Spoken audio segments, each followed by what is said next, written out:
Hey guys, tonight we sneak into the not-so-charming alleys of the medieval world to explore what people ate when no one respectable was looking.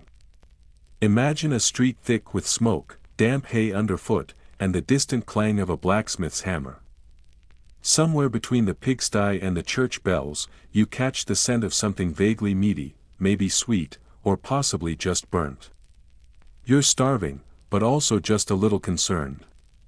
You probably won't survive this, so, before you get comfortable, take a moment to like the video and subscribe, but only if you genuinely enjoy what I do here. And let me know in the comments where you're watching from and what time it is there, now. Dim the lights, maybe turn on a fan for that soft background hum, and let's ease into tonight's journey together. You're trudging through a town fair somewhere in England. The year doesn't matter too much, they all smell the same. A chaotic blend of wet wool, horses, smoke, and something that might be meat but could also be a dead rat someone stepped on 2 weeks ago. It's loud. Bells ring. A man is yelling about radishes. Somewhere, a child is crying into a leak, and that's when you smell it, hot, greasy dough. Your feet, which haven't seen socks in a fortnight, carry you toward the scent almost involuntarily. You arrive at a wooden cart, creaking under the weight of fried things. They don't really have names. Just shapes. Pouches of dough filled with something sticky and meat-colored. You buy one anyway. It's warm. Slightly sweet. Possibly pork. Possibly pigeon. Possibly regret, congratulations. You've just tasted one of the earliest versions of what we'd call junk food, the fairground meat pie.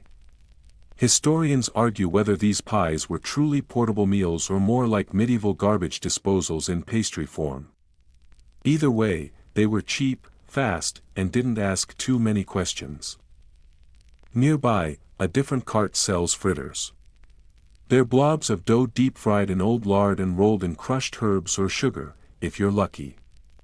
One bite and it glues itself to your molars like a medieval caramel. The cook eyes you suspiciously, wiping her hands on an apron that hasn't seen soap since the Crusades. Want a second one? She asks. You nod. You don't know why. Fun fact, fritters, those golden blobs of sweet or savory dough, were common across Europe. English recipe books from the 14th century list fritters made from apples, cheese, even fish. Some were seasoned with saffron if the seller wanted to look fancy. Others just tasted like ash and ambition. A boy passes by chewing what looks like a stick. It's not candy. It's dried root, possibly licorice, possibly something meant to keep your teeth from falling out. You nod solemnly. He nods back. The mutual understanding of desperate snacking. You wander further and pass a stall where a man is selling roasted fruit. You're intrigued until you realize the roasting was mostly done by leaving it near a fire and occasionally yelling at it. You buy a skewer anyway. Burnt plum. Charred figure. Still kind of tasty, in a smoky, is this poison kind of way. Want another weird fact? Some medieval fair food was sprinkled with vinegar and sugar together. Tangy and sweet in the same dish. This was not an accident, it was a taste sensation. Medieval people weren't trying to make food make sense. They were trying to use what they had, when they had it, and if it turned out delicious, all the better. You sit near a straw pile to eat your random collection of snacks. Someone's playing a lute poorly. You're surrounded by the sounds of shouting, bargaining, and livestock-related misfortune. And yet, somehow, this is the closest thing they had to a food court. People would gather, eat from shared plates, and swap stories about which local merchant had the worst plague boils. That's community. Your fingers are sticky from pie filling. You try wiping them on your cloak, but now your cloak smells like gravy and spoiled pear. A small price to pay. There's a kind of rhythm to the market food scene. Some dishes are seasonal, goose fat cakes in winter, elderflower fritters in spring. Others, like meat pies, are eternal. You wonder how many rats have made the journey from alley to pie crust in the history of this town. You decide not to wonder too hard. Of course, not all pies were equal. Richer folks had pies filled with saffron-laced custards or whole quails wrapped in pastry like edible matryoshka dolls. You, on the other hand, just bit into something with a feather in it. Feathers, nature's seasoning. You hear someone shout hot pies. Again, and this time the vendor is offering eel. A real medieval favorite. Eels were considered both holy and delicious. No bones, lots of fat, and easy to catch in sluggish rivers. You buy one just to say you did. It's rubbery, oddly peppered, and makes your eyes water. But hey, it's protein. Historians still argue whether eel pies were everyday peasant food or a delicacy reserved for feast days. Some think regional traditions played a part. What's a luxury in one village might be Thursday lunch in another. It's one of those wonderfully murky medieval food questions that makes everyone shrug and say, it depends. As the sun lowers, the food stalls get louder. More people. More frying. A strange man offers you something called a chewet. You nod politely and chew it. It's like a dumpling filled with minced meat and dried fruit. The flavor is confusing. The texture, even more so. It tastes like someone tried to combine Christmas and despair. Another vendor is selling sops, chunks of bread soaked in wine or broth. You try one, and it falls apart halfway to your mouth. Apparently, medieval people loved soggy bread. Dipping bread into sauce, wine, or even milk was a daily habit. You might call it lazy.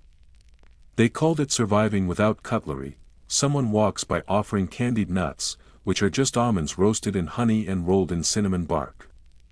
You snag a handful. Finally, something that tastes good and won't haunt your dreams. You close your eyes, listening to the market sounds, laughter, frying, chewing, distant arguing. You realize this chaos is oddly comforting. Food was how people gathered, how they distracted themselves from pestilence. Taxes, and the general fact that hygiene was more concept than practice. Tonight, you've tasted the past. Not the noble banquets or royal feasts, but the real stuff, grease-stained, questionably sourced, sometimes delicious, often regrettable. Junk food for the medieval everyman, and now your fingers are still sticky. You shuffle past the last of the fairground stalls, your boots kicking up loose hay and bits of discarded parchment as the crowd thins. You pause for a moment to lick sticky honey from your thumb, the sweetness still clinging to your lips, and seriously begin to second-guess that decision to go back for a second eel pie. Your stomach, however, hums with contentment and threatens mutiny at the suggestion of stopping now. Around you, the air grows heavier, richer, denser, tinged not only with wood smoke curling from distant hearths, but also with the low, melodic droning of monks chanting somewhere nearby, their voices weaving in and out of the shadows like smoke itself. It's getting late. And the glow of twilight has melted into deep blue. But your appetite hasn't called it a night yet. And, apparently, neither have the monks. Because in the Middle Ages, monasteries weren't simply hushed havens of prayer and illuminated parchment. No, they doubled, sometimes quite expertly, as secret snack laboratories. You follow the faint sounds of bells and sacred singing, weaving your way down a narrow, uneven lane. The cobblestones beneath your feet are worn smooth from centuries of sandals and wheels. Crumbling walls lean in close, whispering their age in ivy and cracked mortar. You duck under a vine-wrapped arch and find yourself staring at the squat, solid stone outbuildings of a Benedictine abbey. One window glows faintly with firelight. And there's something frying inside, that's right. Frying, you weren't expecting that, were you? Here's the thing, monks weren't just pious, they were industrious, practical, and surprisingly inventive. They had land, tools, and the rarest of medieval commodities, time. Time to experiment with curds and cream, to cure hams and pickle roots, to grind herbs and ferment grains. And time, most importantly, to push the boundaries of both religious fasting and culinary invention. The result? Snacks. Sometimes sinful. Often unofficial. Always delicious, you creep closer to the warm yellow glow and peek through a crooked, low-slung window. The smell that hits you is enough to make you dizzy: hot cheese bubbling in oil, fresh herbs wilting on warm dough, a touch of wood smoke, and maybe, just maybe, a trace of honey somewhere nearby. Inside, two monks in worn brown robes have hitched their garments above the knee to avoid the splattering grease as they drop blobs of thick cheese batter into a shallow, blackened iron pan. The oil sizzles enthusiastically. One monk frowns at a golden puff, pokes it with a long wooden stick, and, after a brief consideration, pops it into his mouth with a shrug. Quality control, 13th century style. What you're watching are the medieval ancestors of cheese fritters. Modest doughs, built from flour, farm eggs, curdled cheese, and sometimes a hint of honey or fresh herbs, fried to crisp, molten perfection. Imagine a mozzarella stick met a Yorkshire pudding and they eloped to a monastery kitchen.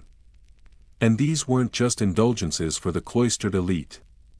They were clever uses of surplus dairy, an economical way to preserve food, stretch resources, and sneak some joy into fasting days when meat was off the menu but loopholes were very much on the table. You'd think monasteries would have enforced fasting rules with strict, unwavering discipline. But medieval monks had interpretations. Fish, of course, was permitted. But so were animals that lived in water. Including beavers. Yes, seriously. Go ahead, bite into your fried cheese fish substitute and ponder that brilliant stretch of theological logic. You're spotted, and before you can retreat, one of the monks waves you in with an oily grin. The kitchen is warm and fragrant, the walls blackened from decades of cooking fires. It smells like beer-soaked bread, roasted grain, and the quiet joy of culinary mischief.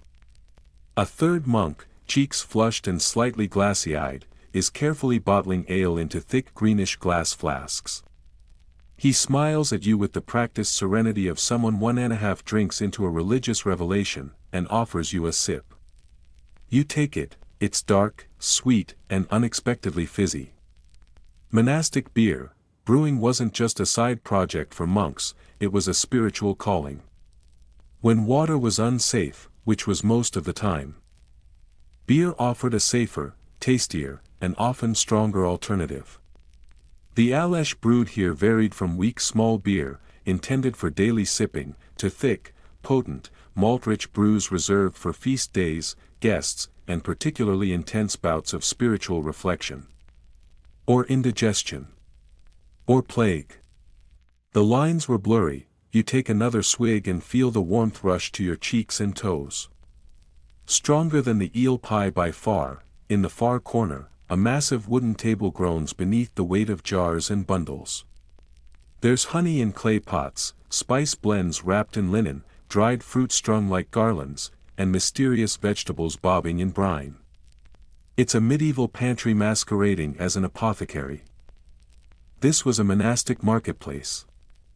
Herbs grown, flour milled, wine fermented, meat smoked and cured, all to feed the community, fund the abbey, and sell at market to support their prayers. And their snacks, you watch as a monk gently presses layers of dried figs and almonds into a heavy slab of marzipan. This isn't the glossy, perfect confection of modern bakeries, it's gritty, coarse, and dense, like sweet edible sandstone. He dusts it with crushed rose petals and slices you a piece. You chew slowly. It tastes of almond oil, honey, and history, equal parts dessert and sacrament. The abbey bell rings again. A signal for prayer, or supper, or both. The monks don't say. You're gently guided into a quiet room lit by waxy tapers, where a long bench waits beside a plain wooden table set with rough-hewn bowls. Tonight's meal, lentil stew, dark-crusted bread, sharp cheese, and, blessedly, another round of fried curd balls. You dig in, the bread is chewy, spiced faintly with caraway. The cheese has the wild, grassy tang of pasture-fed cows. The stew is humble but rich, simmered slowly with onion, root vegetables, and just a whisper of sage. You eat in candlelight while one monk reads from a psalter in a low, rhythmic chant. You only catch every third word, but they involve sheep, sin, and, quite possibly, snack theft. You feel seen. Interesting footnote: some monasteries had entire guest kitchens, separate from the monastic ones. Nobles, dignitaries, and wealthy pilgrims were served more extravagant fare, roasts with sauces, imported spices, the occasional stuffed songbird or peacock. But the monks? They kept their fried cheese balls tucked close. Too good to waste on passing luxury. You glance up and spot a wooden cupboard stacked with jars labeled in Latin. Even with your shaky grasp of the language, you catch syrupus, vinum, and something suspiciously close to digestivum. Medieval medicine danced along the edge of cuisine. Spiced wine syrup for digestion. Cinnamon honey blend for melancholy humors. Fruit paste dusted in clove and vinegar, plague prevention, they said. Dessert, you'd argue. And then there were the pilgrims. Thousands, trudging over rough roads with blistered feet and eternal hope. Where did they eat? Monasteries. What did they want? Warm food, cold beer, and someone to forgive their cursing. Feast days were the jackpot. Larger abbeys made snacks in bulk, fritters fried on sizzling iron griddles, sold to the weary and penitent. The monks served with a smile and a sigh. You finish your meal and wipe your hands on a communal linen strip nailed to the wall, practical, if not exactly hygienic. You nod your thanks. A monk hands you a small leather pouch filled with dried apple slices, sweetened with honey and smoked for longevity. Trail mix, medieval edition. You smile. They nod. You step outside, the moon is up now, bathing thatched rooftops in silver and turning puddles into little pools of reflected starlight. You nibble an apple slice, chewy, tart, and subtly smoky. The streets are almost silent. A few last vendors pack up their carts. One ladles leftover fritter batter into a crock for morning. Another counts coins with syrup-blackened fingers, licking his thumb before slipping the last silver piece into his pocket. He kicks over a bucket of spent oil. It hisses into the gutter. The fare is done. The chanting has resumed. Your belly is warm, your limbs pleasantly heavy, and your mind teetering between prayer and nap, and as you lean against a cool stone wall, eyelids fluttering, you realize something the monks have always known: a full belly makes for clearer contemplation. The wind picks up slightly as you step away from the abbey, the distant chanting still echoing faintly behind you like a spiritual lullaby. Or indigestion, hard to tell. You yawn, stretch, and try to walk off the last of that monastic beer. But your feet have their own ideas. They take you downhill, past torchlit alleyways, toward a cluster of mismatched buildings huddled together like gossiping hens. There's movement, the clatter of pans, and a smell that suggests something deep-fried and possibly questionable. Welcome to the medieval tavern district. It's not official, of course. But every town had an area where food was cheap, beer was plentiful, and nobody asked too many questions about where the meat came from. You push open the door of a tavern and are immediately met with heat, noise, and the scent of roasting meat that may or may not have once barked. The floor is sticky. The ceiling's low enough to brush your hair if you had any dignity left. Someone's snoring under a table. And behind the bar, a broad woman with a spoon in one hand and a ladle in the other is ladling out bowls of stew. Gruel. It's brown and smells like garlic, so it's probably edible. You pay in coins that are warm from your boot and take your bowl to a rickety bench. The man beside you is eating a greasy slab of what looks like pancake meets meatloaf. He calls it bruet, and says it's the best in town. You raise an eyebrow. He raises his bowl. Mutton, onion, breadcrumbs, and the tears of bad decisions, he says. Cheers. Bruet was one of the more common dishes found in lower-class taverns. A kind of stew blended with sauce, thickened with stale bread and flavored with anything available, often a sharp splash of vinegar or wine. 1,000 versions existed, from spiced and savory to sweet and sour. Some recipes survive in cookbooks like the For Me of Curry, where one actually includes almond milk, saffron, and sugar. That variation was presumably made for nobles who liked their dinner to taste like dessert and confusion. Speaking of confusion, a tray passes by with something that looks suspiciously like pancakes. They're called crepes in France, wafers in England, and often prompt the question, wait, what's in this?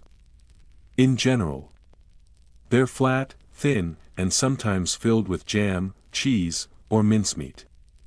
You grab one. It's warm, slightly burnt, and wrapped around what might be mashed beans or spiced lentils. Protein-filled mystery, that's the tavern promise, and here comes the fried bread. Oh yes. Actual slices of bread dunked in oil or lard and crisped until your arteries cry out. Often served with honey or, more dangerously, with meat gravy. There's no tableware, so you use your hands and pretend that's normal.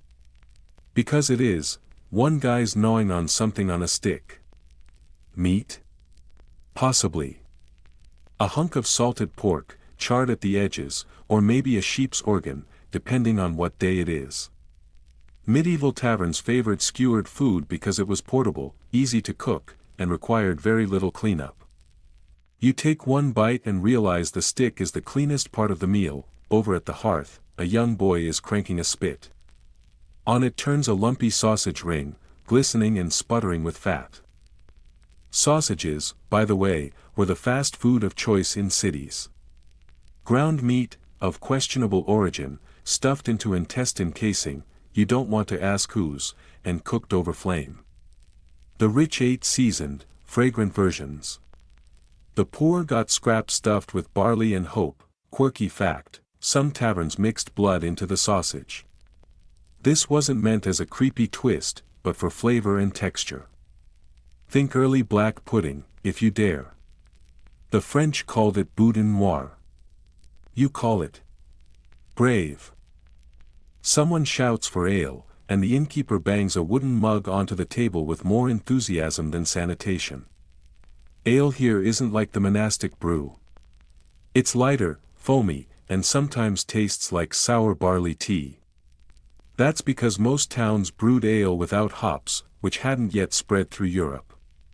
So unless you were lucky enough to be near a Germanic region with access to hops, your drink was more yeast-forward than flavorful. Historians still debate whether tavern ale was deliberately sour or just neglected.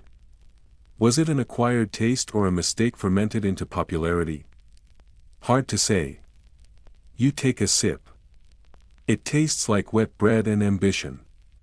You drink more, across the room. A table erupts in laughter. Someone's dared someone else to eat a raw onion dipped in mustard paste. This is, apparently, entertainment. You watch as the man bites in, instantly regrets it, and chases it down with ale while everyone cheers. You're impressed. Not enough to try it, but impressed. The woman beside you offers a slice of pottage pie. Not pie like you know it, no buttery crust, no dainty shape. It's more like yesterday's stew pressed into a bowl and topped with crushed oats or hard bread, then baked until it sets like a dense, savory pudding. You try it. It's weirdly good. Earthy, spiced with a hint of pepper and thyme, and absolutely capable of doubling as a blunt weapon. Taverns weren't just food spots. They were social centers.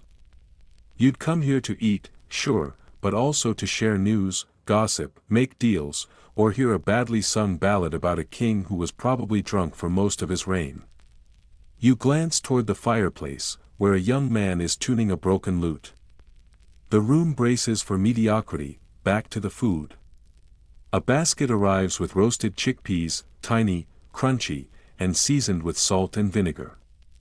You pop one in. Addictive. A bit like medieval trail mix, minus the chocolate and joy.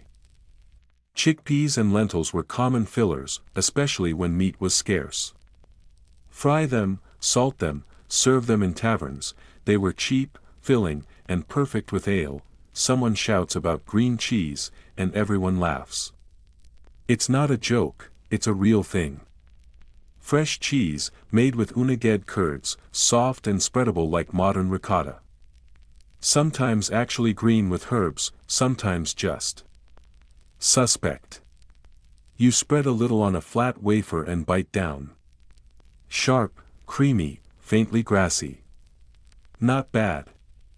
Probably better before sitting on the counter for 3 hours. It's late now. The fire's dying, and most of the sausage is gone. Someone's asleep in a corner with bread crust stuck to their forehead. The lute player hit a good note. Once, you finish your mug of ale, set it down, and rise. Your feet are sore. Your belly's full. And your mind, well, your mind is wondering how people ever lived like this and somehow thought they were thriving, but they did. And in taverns just like this one, across hundreds of towns and hundreds of years, they fried, roasted, sopped, and stewed their way through the harshest centuries in history with only a greasy crust and a dodgy sausage for comfort. The tavern door creaks behind you as you step back into the cool night air, head spinning slightly from a mix of ale and possibly sausage-based regret. The streets have quieted, except for a few late-night wanderers, the kind who hum to themselves or talk to walls. You slip past them and follow the winding lane toward the edge of town, where smoke rises in gentle curls from a long row of stone and timber homes. This is the home kitchen district. Not kitchens like you'd find in a modern house, these are smoky, cramped, and so poorly ventilated you might lose your eyebrows just lighting a fire. Still, it's where the real, everyday magic happens. This is where medieval families whipped up their favorite junk food. Not because they had TikTok, but because even in the 1300s, people wanted something warm, greasy, and probably bad for their digestion. You're invited into one such home, a modest little cottage with rushes on the floor and a ceiling low enough to duck under. A woman tends to a bubbling pot over an open hearth. She greets you with a nod and a motion to sit near the fire. You comply, watching the flames lick the sides of a heavy iron pot. She's making a treat called frumenty. Yes, it sounds like something a wizard feeds a dragon, but it's really just boiled wheat, sweetened with honey and spiced with cinnamon or ginger when possible. It's porridge with ambitions, and tonight she's added bits of dried apple and a splash of ale for extra depth. You taste it. It's warm, slightly chewy, and surprisingly satisfying. Frumenty was popular across England and parts of Europe, a staple that could veer into dessert territory with enough sugar. But sugar wasn't cheap or common, so for most folks, honey was the go-to. And sometimes, when honey ran out, you'd get what we'll call economy sweeteners. Like boiled down carrot juice. Or fermented pear mash. Yum. On the hearth, a second pot begins to hiss. This one's holding oil, expensive stuff, so tonight's cooking is a treat. She drops small balls of dough into the bubbling fat.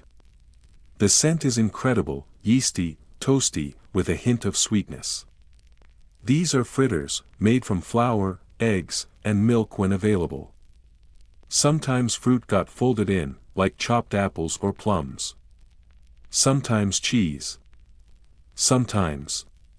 Whatever needed using up, these home-fried fritters were the medieval equivalent of donuts, though flatter, greasier, and with far more existential crunch. You try one. It's crispy, chewy in the center, and just sweet enough to feel slightly decadent. You can see why kids would beg for them. You can also see why they'd burn their tongues every single time. The woman gestures toward a rough wooden shelf stacked with earthen jars. She opens one and shows you a thick, reddish-brown paste. It's called pottage spice mix, a homemade blend of dried herbs, pepper, and the occasional dried flour. Families made their own blends, passing them down like sacred recipes. Hers smells of savory herbs and a hint of lavender. She sprinkles some onto a hot oatcake sizzling on a griddle stone. This one's plain, just oats, water, and a touch of salt, but the moment the spice hits, it transforms. Like a medieval Pop-Tart, but without the frosting. Or the joy. Still, you take a bite. It's crunchy at the edges. Soft in the center, and faintly floral. Here's a fringe fact: some people in the Middle Ages used ashes in baking, not a typo. Ash from certain woods could leaven bread slightly or add a smoky bitterness. Not exactly tasty, but it helped stretch ingredients and gave flatbread a tougher texture. Historians still argue whether this was culinary genius or desperation disguised as innovation. Outside, you hear a shout and the creak of a cart. A young boy is selling roasted nuts and peas out of a hot skillet mounted to a wheelbarrow. He bangs a spoon against the side and yells something about hot chestnuts and tooth-breaking crunch. You go investigate. Turns out, he's peddling a medieval snack mix: roasted chickpeas, fava beans, and the occasional chestnut, all salted and tossed with ground pepper. He gives you a scoop in a cone made from old parchment. You crunch your way through it, savoring the smoky flavor and surprise textures. One bean is rock hard. You spit it out. The boy laughs. Nuts and seeds were common snacks, cheap, easy to store, and perfect for roasting. But unless you were rich, you weren't cracking almonds with every meal. Sunflower seeds, peas, and acorns, yes, acorns, were more common among the lower classes.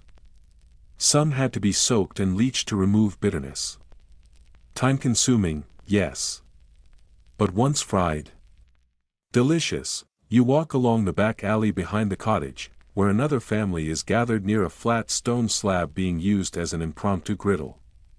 A teenage girl spreads dough in a thin circle and sprinkles it with green onions, dried sage, and something that smells suspiciously like fish paste. It sizzles, bubbles, and browns. This is a herb cake, not sweet, but greasy and savory. A peasant's pizza, if pizza hated you and came with 0 cheese. But it's good. The crisp edge gives way to a chewy middle, and the salty sour fish paste plays surprisingly well with the herbs. One of the kids bites into one too fast and drops it, hopping around with burnt fingers. Another claps and laughs. You smile, watching this universal kitchen chaos unfold, a scene unchanged for centuries. Inside again, you're handed a final snack: baked apples. Cored, stuffed with dried fruit and honey, and roasted in the hearth ashes until bubbling. The skin is blistered, the filling molten. You blow on it, bite in, and are immediately rewarded with soft sweetness and an unexpected crunch of spice-dusted raisins. And here's something you didn't expect: a candy made from boiled-down turnip juice. No, really. Sugar was rare. So enterprising cooks tried to make do with what they had. Some boiled root veg until sticky, then shaped the goo into lumps and rolled them in flour to keep them from sticking together. It worked about as well as it sounds, but that didn't stop people from loving them. Kids chewed them like toffee, and some adults swore it helped with digestive vapors. You pop one in your mouth. It's weird. Sweet, earthy, and vaguely metallic. You chew. Slowly. You're offered some pickled plums as a chaser. You take them. Salty, tart, and a bit too enthusiastic about vinegar. But they cut the sweetness, and now your mouth feels slightly less confused. As the fire burns lower and yawns ripple through the room, you realize something: these snacks, strange, greasy, half-burnt, occasionally delicious, were born not from luxury but from necessity.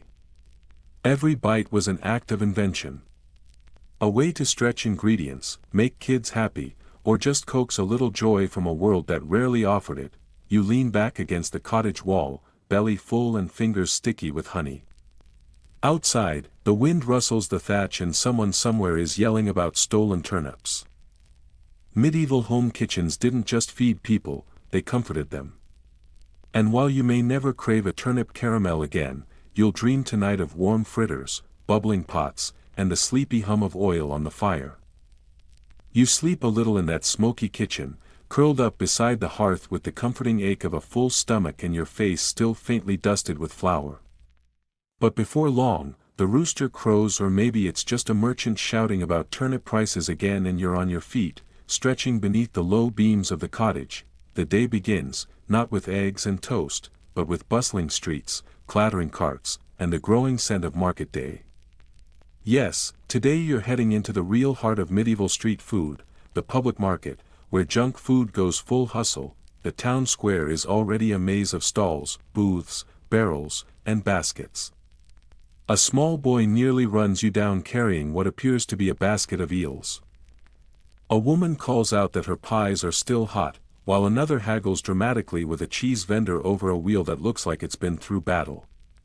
You're in it now. Street food in the Middle Ages wasn't just tolerated, it was vital. Not every home had a proper kitchen or enough firewood to cook daily, so people leaned heavily on market day vendors and street-side cook shops. These were the original fast food joints. Just with more hay and fewer food safety regulations, you duck into a queue behind a group of hungry workers surrounding a stall that's serving up chewet. No, not chewy sweets, this is meat pie, deep-fried in lard and stuffed with finely chopped pork or beef. Spiced with cloves and pepper. Sometimes sweetened. Sometimes both. Medieval people loved this combo of meat and sugar, by the way. You bite into one. The pastry is flaky, the filling suspiciously delicious, and the overall effect is like eating a spiced meat Pop-Tart that went rogue. Not far off, another stall is frying up hasty pudding.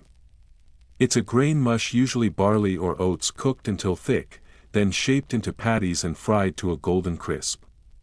Often eaten with honey or sour wine syrup. You watch as a man flips one onto a wooden plate and sprinkles it with something that might be dried mint or possibly just aggressive parsley. You try it. It's earthy, comforting, and oddly addictive. Like eating hot glue made from breakfast. Here's a fun fringe find. One merchant is selling candied fennel seeds and anise, pressed into tiny clumps with honey. They're sort of like medieval Tic Tacs if Tic Tacs melted in your pocket and had a weird herbal aftertaste. Still, they're sweet, and people suck on them while walking the market, which probably made it the most bearable thing about a crowd this unwashed. You pause to watch a fishmonger work. She slaps a smoked herring onto a cutting board and slices it into thin strips before tossing it with vinegar and chopped onions. It's not pretty, but it smells sharp and salty. You get a small sample and chew carefully. It's chewy, pungent, and tastes exactly like something that might survive a siege. Another popular street snack. Pies. And not the kind with lattice crusts and a charming grandmother nearby. These are dense, single-serving, meat-filled pastries known simply as coffins, a word that meant container, though it sounds ominous for food. The crust was often inedible, baked hard just to hold the filling, which might include chopped liver, eggs, raisins, and spices.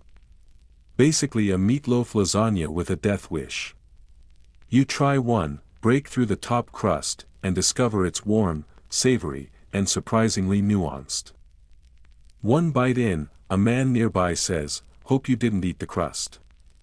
Too late. Historians still argue whether these crusts were ever intended for eating or were just food Tupperware. Some think they were tossed out or reused. Others argue that poor folks did eat them when they could afford it.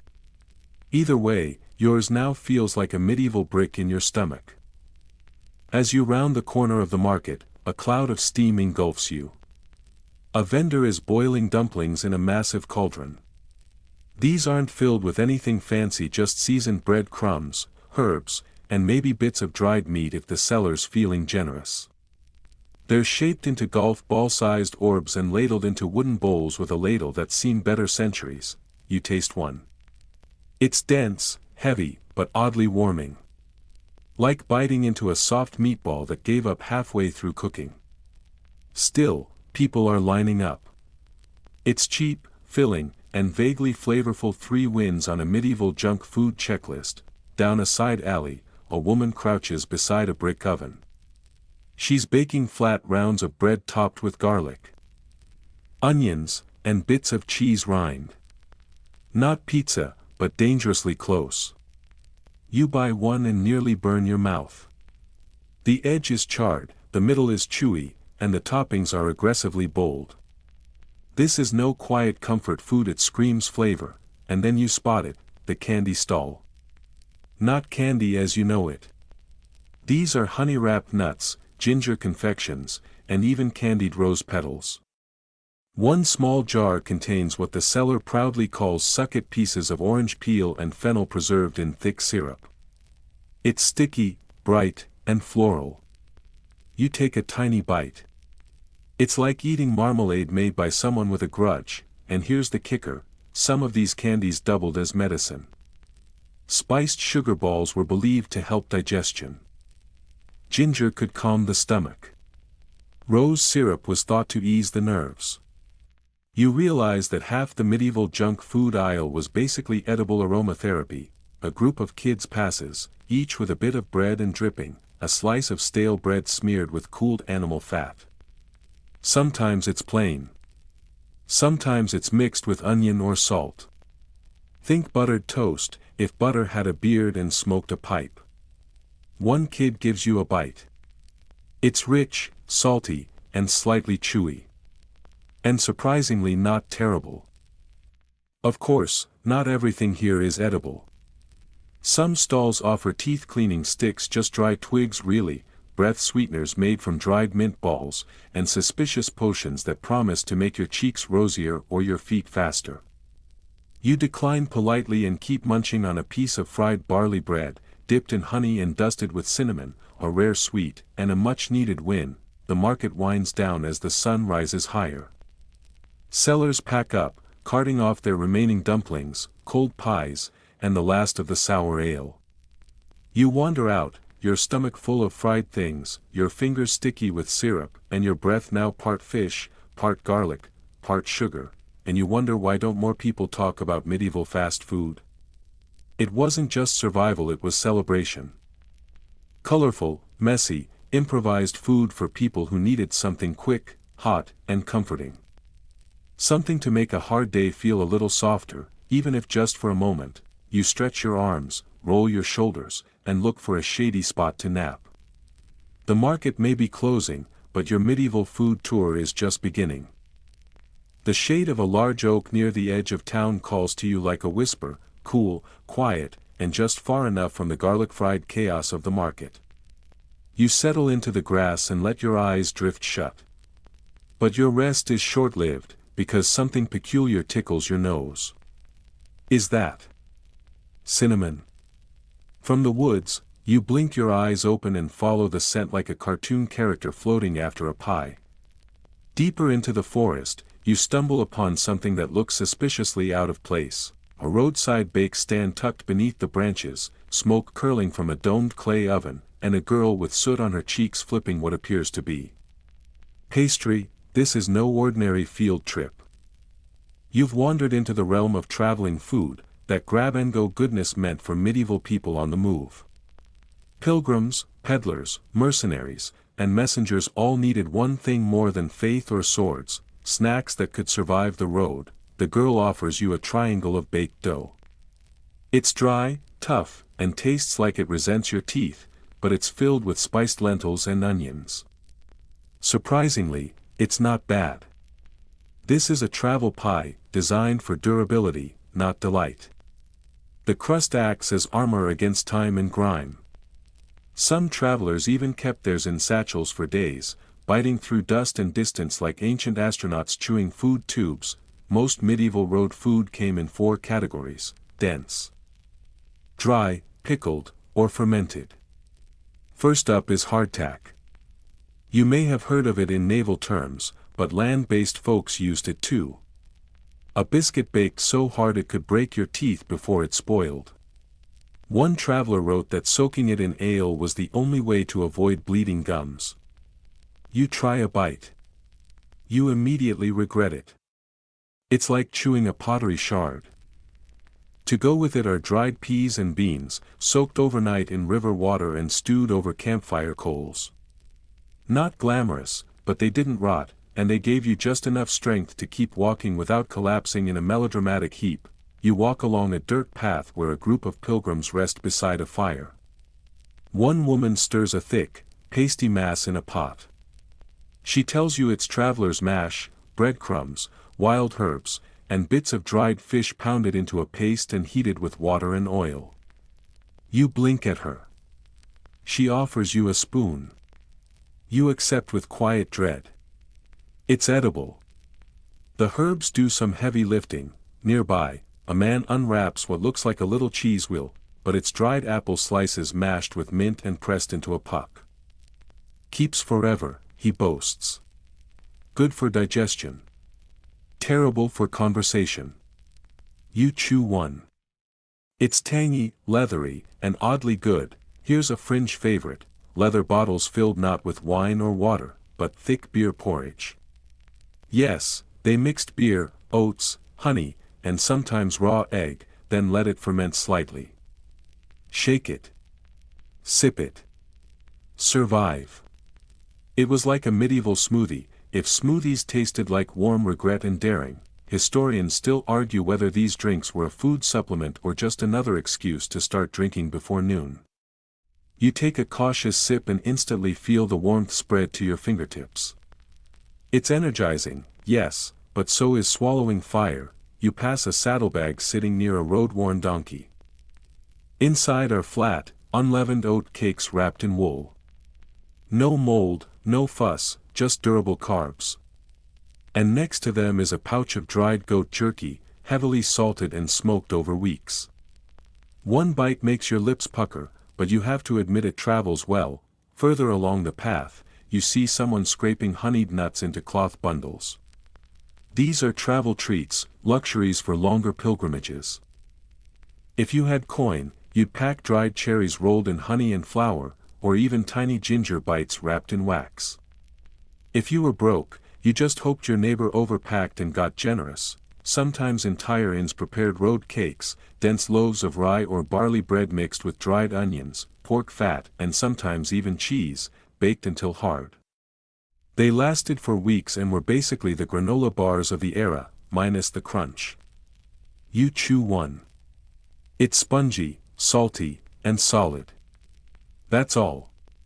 Just very solid. As you sit beside the path watching more travelers pass, you notice many wearing small pouches.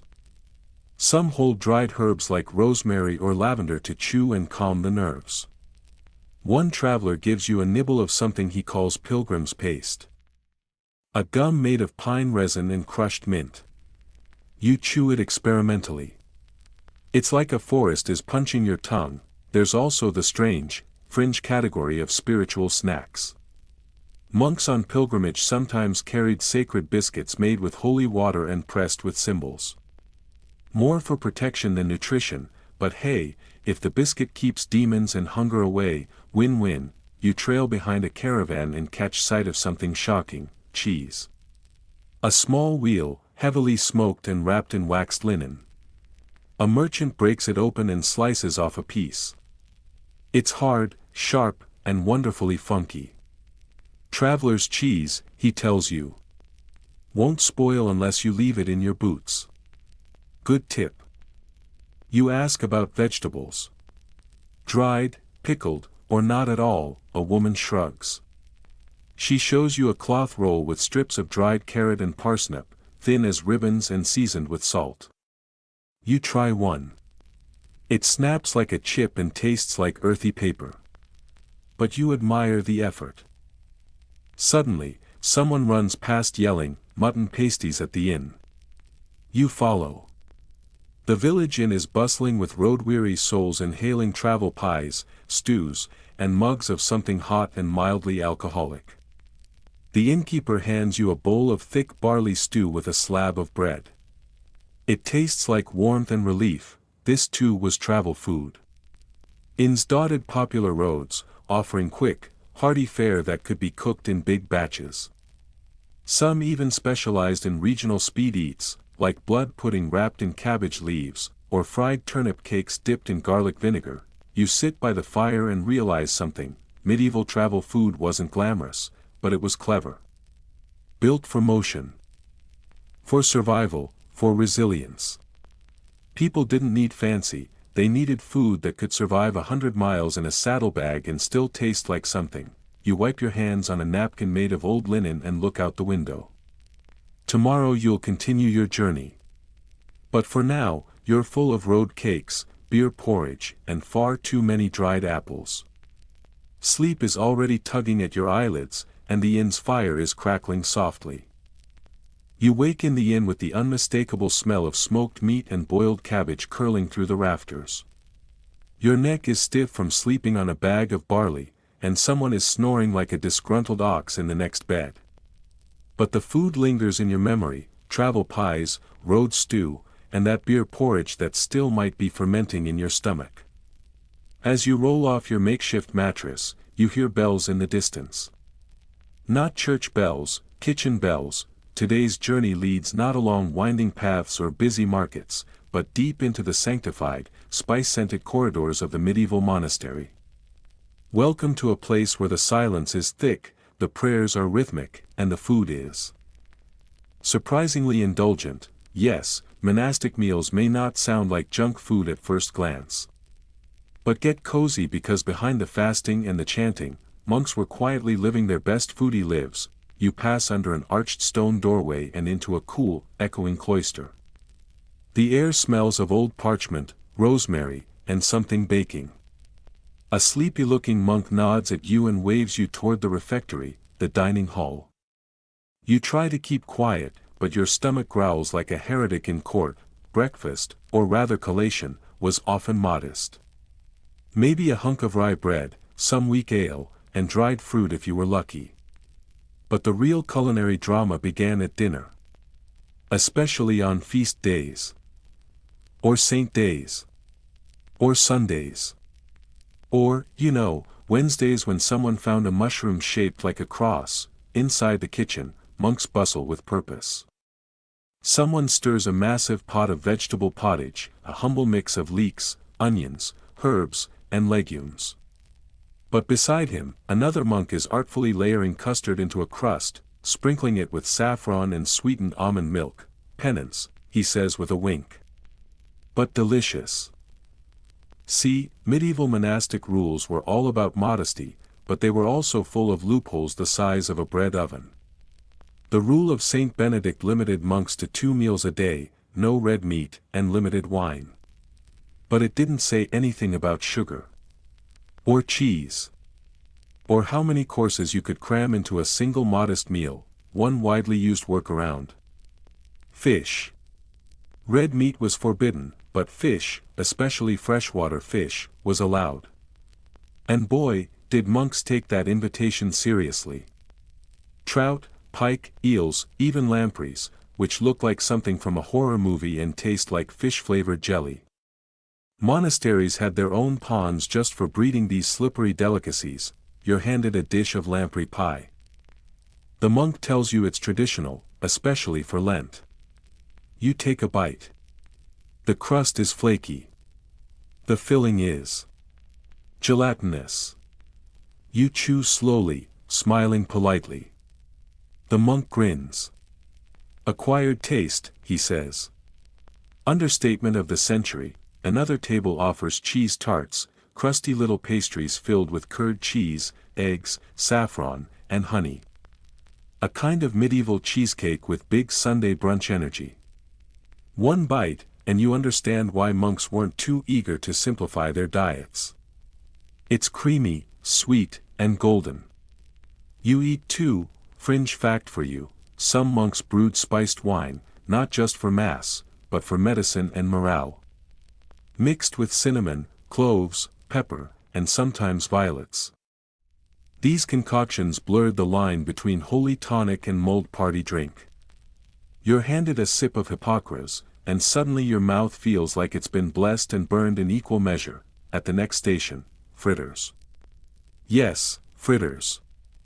Deep-fried, honey-drenched pastries made from wheat flour, cheese curd, and herbs. Monks were frying these up centuries before the fairground discovered sugar dusting. You munch one. It's crispy, savory, slightly sweet, and unreasonably good for something that claims to be penance. Historians still argue whether these indulgent monastery meals were really modest, or if monks just got really good at rationalizing their recipes. Some say these dishes were rare treats. Others think they were regular features, especially for the upper-ranking clergy. Either way, your taste buds vote blessed. Moving along, you peek into the cooling room where massive loaves of monastery bread are stacked like golden bricks. Dense, dark, and sour-smelling, this bread was baked to last and feed dozens. But there are also smaller loaves, spiced with coriander or studded with dried currants. Dessert? Breakfast? Survival rations? Maybe all three. A kindly friar offers you potage au lait. A sort of milky porridge with saffron, rice, imported at great expense, and crushed almonds. It tastes like warm pudding crossed with dreamy soup. You sigh. This is junk food wrapped in a robe and quoting scripture. Then comes the showstopper, marchpane. The medieval forerunner to marzipan. Made of ground almonds and sugar, molded into fantastic shapes, swans, castles, even mini saints. One monk sculpts a dragon. Another hands you a piece shaped like a rose. You take a bite. It's chewy, sweet, and floral. You didn't think you'd be eating almond candy at a monastery, but here you are, and let's not forget the cheese. Monks were master cheesemakers, aging wheels of sharp, tangy cheese in stone cellars. Some varieties were so potent they were believed to aid digestion, or kill weaker sins outright. You taste one aged so long it crumbles at your touch and tastes like history itself. You pass a table of younger novices peeling apples and soaking them in honeyed wine. They'll be baked later into apple pasties, a simple dessert, sure, but with enough sweetness to make up for morning prayers in a freezing chapel. In a quiet corner, a monk is grinding spices, cinnamon, nutmeg, cloves, pepper. These weren't just for flavor. They were status, medicine, and miracles all rolled into one. Wealthy monasteries had spice cabinets that could rival noble households. You inhale deeply. Your nose tingles. Your brain briefly thinks it's on vacation, and the wildest thing. Many of these rich, spice-laden foods were eaten during fasting. How? Because they contained no meat. And in the eyes of medieval monastic law, that meant guilt-free gluttony. Fish custards, almond milk stews, faux sausages made from grains and eggs, if you squinted hard enough, it was all within the rules. You sit in the refectory with a bowl of leek-and lentil stew, a cheese tart, and a honey fritter, wondering just how strict simple living was meant to be. A monk beside you chuckles. We pray with our mouths, too, he says, licking honey off his fingers. Eventually, the bell tolls again, signaling the end of mealtime. The monks file out in quiet rows, but their robes rustle with the warmth of full stomachs. You follow, your belly heavy with blessed calories, your tongue still tingling with cloves. As you pass the herb garden outside, you spot bundles of mint, hyssop, and sage, used not only in cooking but to freshen breath and aid digestion. You pluck a leaf of mint and chew thoughtfully. Everything here was food and function, indulgence and intention. And somehow, it all felt earned. The sun lowers behind the monastery walls as you head down the winding path back to the village. Your fingers are sticky with honey, and your heart is full of quiet admiration for those sneaky monks who managed to turn rules into recipes and fasting into feasting. The monastery fades behind you like a mirage of sizzling curd fritters and softly slurred psalms, dissolving into the smoky twilight with the lingering scent of herbs and baked grain still clinging to your sleeves. The gravel crunches crisply under your worn shoes, every step sending up a whisper of dust as the world around you unfurls, broad, green, and furrowed with work. Hedgerows lean tiredly along the path, tangled and sun-dappled, while low fields stretch outward in golden squares and shaggy crescents, bordered by lines of scraggly oaks and narrow lanes carved by centuries of trudging feet. Thatched rooftops glittered dimly in the last blush of daylight, like straw lit from within. But tonight, you're not chasing relics or recipes. You're not trailing saints or scholars. You're drifting, letting the road take you where it will. And tonight, that road leads somewhere quieter, humbler, and far closer to the earth. This time, you're stepping into the ordinary, the homes and hearts of the people who didn't dine beneath chandeliers or scribble menus in Latin. No roast swan or fish-shaped pastry here. This is the realm of blistered knuckles, smoke-stained ceilings, and cooking that smells more like survival than celebration. These are the kitchens of the medieval poor, the peasants, the field hands, the washerwomen, the journeymen, and the boys who ran messages between barns for a heel of bread and a splash of soup. You catch a wisp of smoke curling lazily up from a lopsided cottage roof, not the proud stone of monasteries, but low mud brick and wattle, patched with whatever held. You push open the door with a creak that feels older than the building itself. Inside, it's dim, lit only by the flicker of a hearth where a woman crouches beside a bubbling pot suspended on a blackened hook. The air is thick and vegetal, boiled greens, root skin, and a faint scorch, the kind of smell that lives in the walls. She eyes you with the practiced wariness of someone who's been asked for just a little bite one too many times. You lower yourself onto a wooden stool in the shadows, keeping your breaths quiet and your fingers still. She stirs the pot with a stick that looks suspiciously like it once belonged to a fence. As she mutters something sharp about a neighbor and some stolen leeks, you lean forward and peer inside. The contents are humble, bordering on tragic: wilted turnips, wiltier nettles, barley grains swollen into mush, a few onion tops, and a single knuckle bone clinging stubbornly to its last ghost of meat. It's pottage, the backbone of peasant cuisine. A never-ending stew, stretched and reimagined daily. Thick with whatever you had and thin when you had less. If cabbage was too costly, any leaf would do. If meat was rare, you made do with the idea of it. If it simmered long enough, it might even taste like food. She hands you a bowl, and it's warm, steaming, earthy, and clinging thickly to the wooden sides. It tastes like boiled field and bitter green hope, but it fills your stomach and quiets something restless in your bones. Alongside it, she offers a hunk of barley bread, dark as bark and dense as a rock, baked in a pit oven lined with stones and stubbornness. You chew. Slowly. It's dry and sour, with the bite of raw grain still intact. But it's solid. It's real. And tonight. That's plenty. Further down the path, past a hedgerow bristling with brambles, you find a few laborers sprawled in the itchy grass beside a hayfield.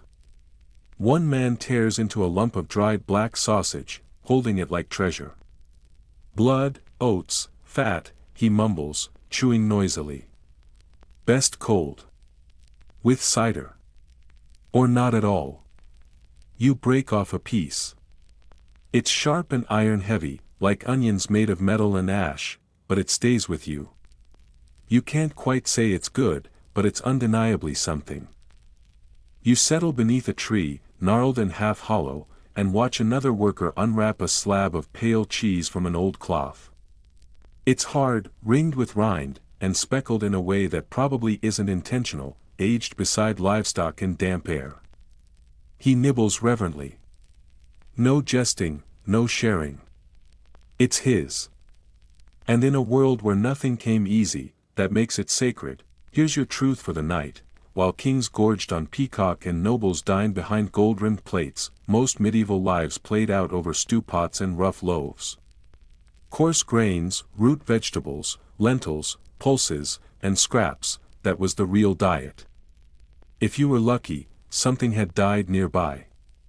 If not, you hoped the cabbage didn't rot before your next meal. But even among scarcity, ingenuity crept in. A woman with soot-dark hands beckons you over and shows you her masterpiece, an onion pie. No crust, no cream, just layers of foraged wild onions mashed into a sticky paste, pressed between 2 sheets of flour dough stiffened with lard and, she winks, a drip of stolen chicken grease. She sets it on a heated tile by the fire. When it's done, you take a bite. It's pungent, fiercely savory, and every bit as satisfying as anything served under candlelight. Near the garden, a gaggle of children chatter as they tear leaves from low-growing herbs. Sorrel. Chickweed. Bittercress. Free greens, a girl tells you proudly. Boil m. Add salt. If you have any. A boy with a snub nose holds up a wriggling snail, eyes wide. Dinner, he grins. You manage a weak smile and back away, hoping they don't offer you seconds. Still, even the poor found ways to celebrate. On feast days, someone might splurge on fried flour balls rolled in honey, if bees were nearby. Or a pressed cake of bruised apples mixed with mint and sun-dried until it almost resembled dessert. One bold soul, grinning like a child with a secret, hands you a wedge of hedge pudding. It wobbles alarmingly in your palm, a boiled bundle of nettles, barley, and wild garlic tied in cloth and left to set like a savory jelly. You bite it. It tastes like a hedge dared you to eat it, and you didn't want to lose. Historians squabble about whether these inventive dishes were common or rare. Were these truly clever meals or just artifacts of desperate invention? Some records hint at festive stews and surprising delicacies.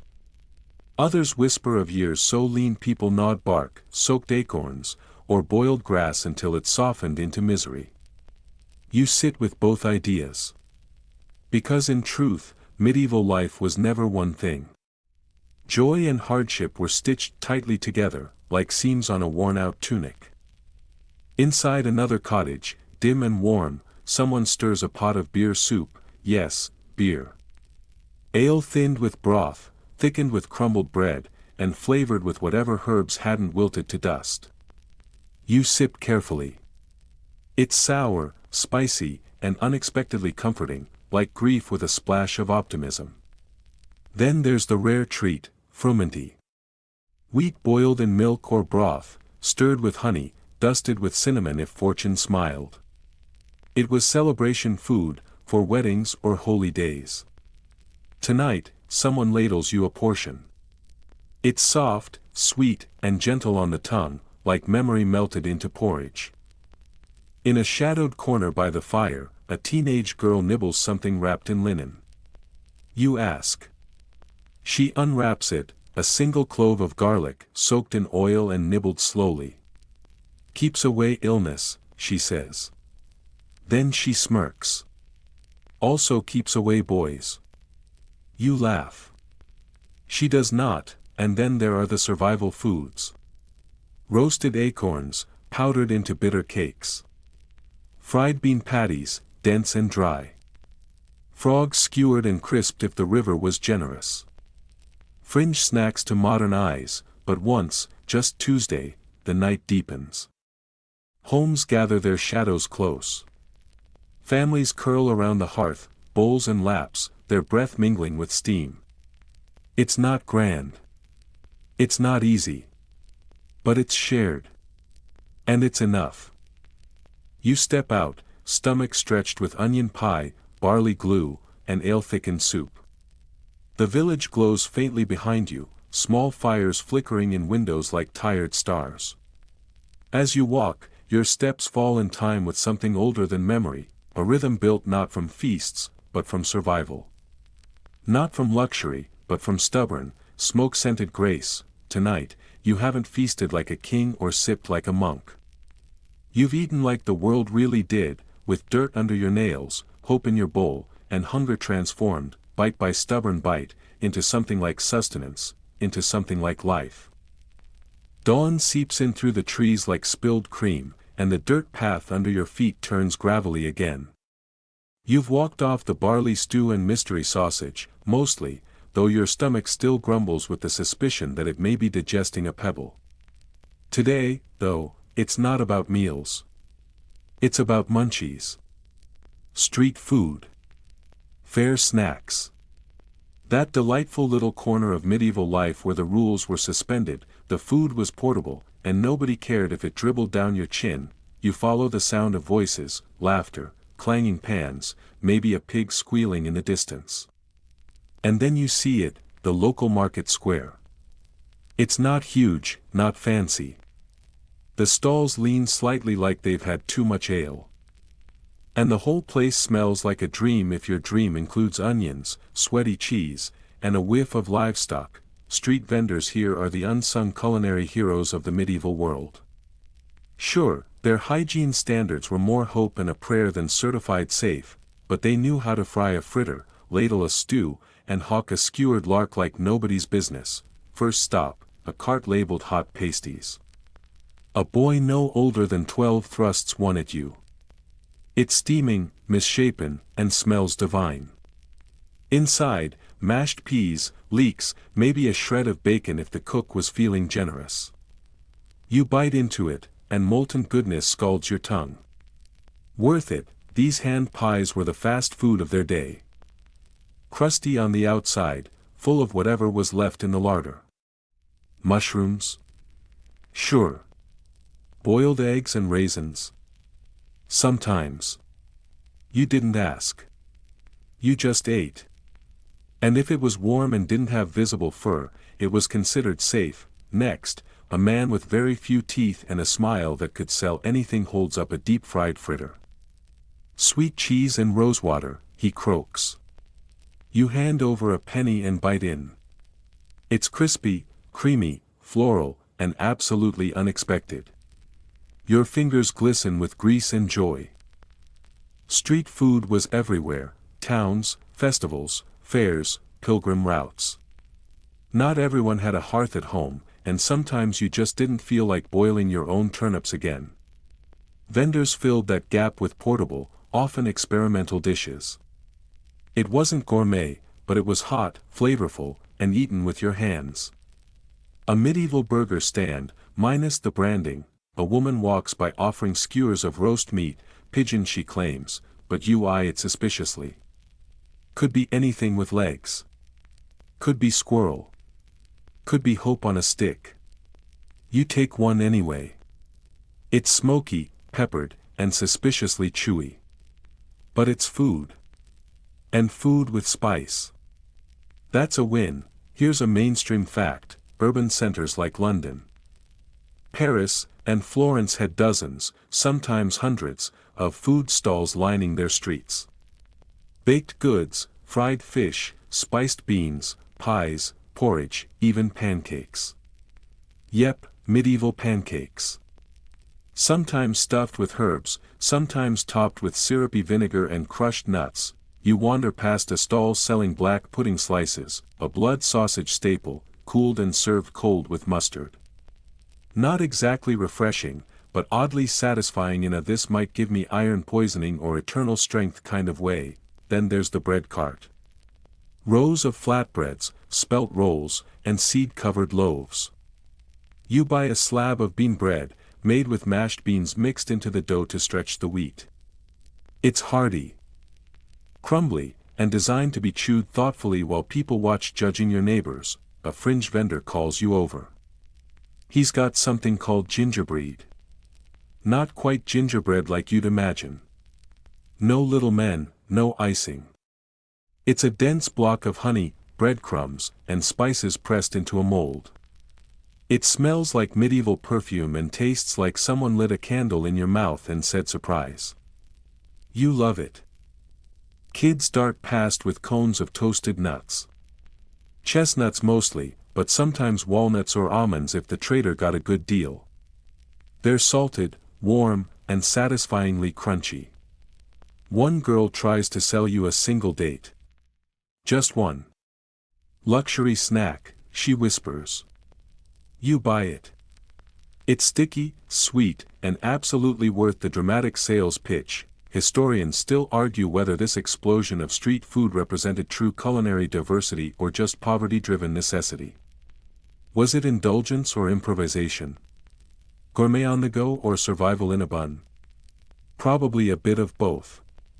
When you don't have a kitchen, you invent your meals one greasy bite at a time. In a corner of the square, a man stirs a bubbling cauldron and hands you a cup of something called allegrum. Ale spiked with herbs, sweetened with a splash of mead, and served warm.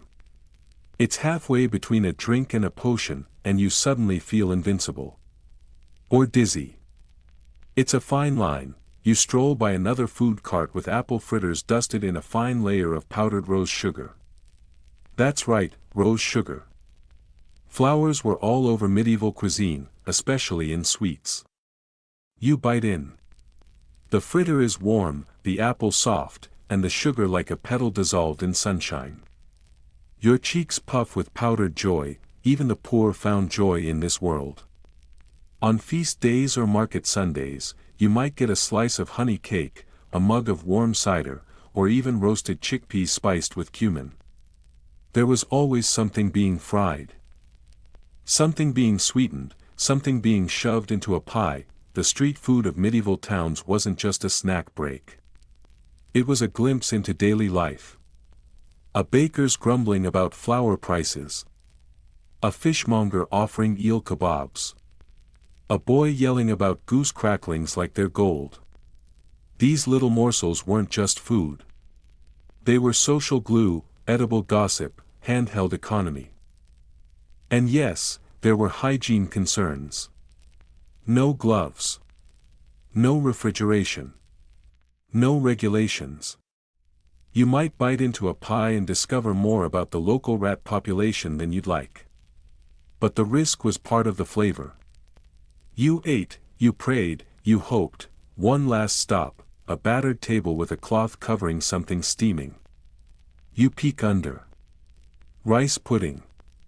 In medieval Europe, rice was an import, expensive and rare, but not unheard of in wealthier cities. This version is thick, milky, spiced with cinnamon and cardamom, and sweetened with honey. You cradle it in your hands like a warm secret. The sun starts to dip, casting long shadows over cobbles and carts. The crowd thins. The grease cools. The vendors begin packing up, sweeping breadcrumbs into the street and whispering to their leftover sausages. You wander off, fingers sticky, face flushed, utterly stuffed. You ate like a medieval townsperson today, fast, hungrily, and without knowing exactly what was in anything. But it was glorious. This was medieval junk food in its purest form, cheap, fast, delightfully questionable, and somehow still comforting. The cobblestones clack softly beneath your feet as you walk away from the bustling market, the lively hum of vendors and customers gradually fading into the background. The warm, inviting scent of roasted chestnuts mingled with the sharp spices of grilled meat slowly dissolves into the cooler air of the evening. You find yourself moving toward a different kind of place altogether, one far removed from the chaotic clamor of the town square, a place wrapped in shadow and thick with the scents of smoke and ale. This is the world of medieval taverns, alehouses, and inns, the true unofficial gathering spots of the period. Here, townsfolk, travelers, and even low-ranking lords come together to share stories, trade gossip, and rub elbows over mugs brimming with frothy ale and plates of food that only roughly resemble a proper dinner. The tavern's interior is dimly lit, with a smoky haze lingering just below the low, wooden beams of the ceiling. The air is heavy with the smell of burning wood mixed with the faint, ever-present odor of spilled drink.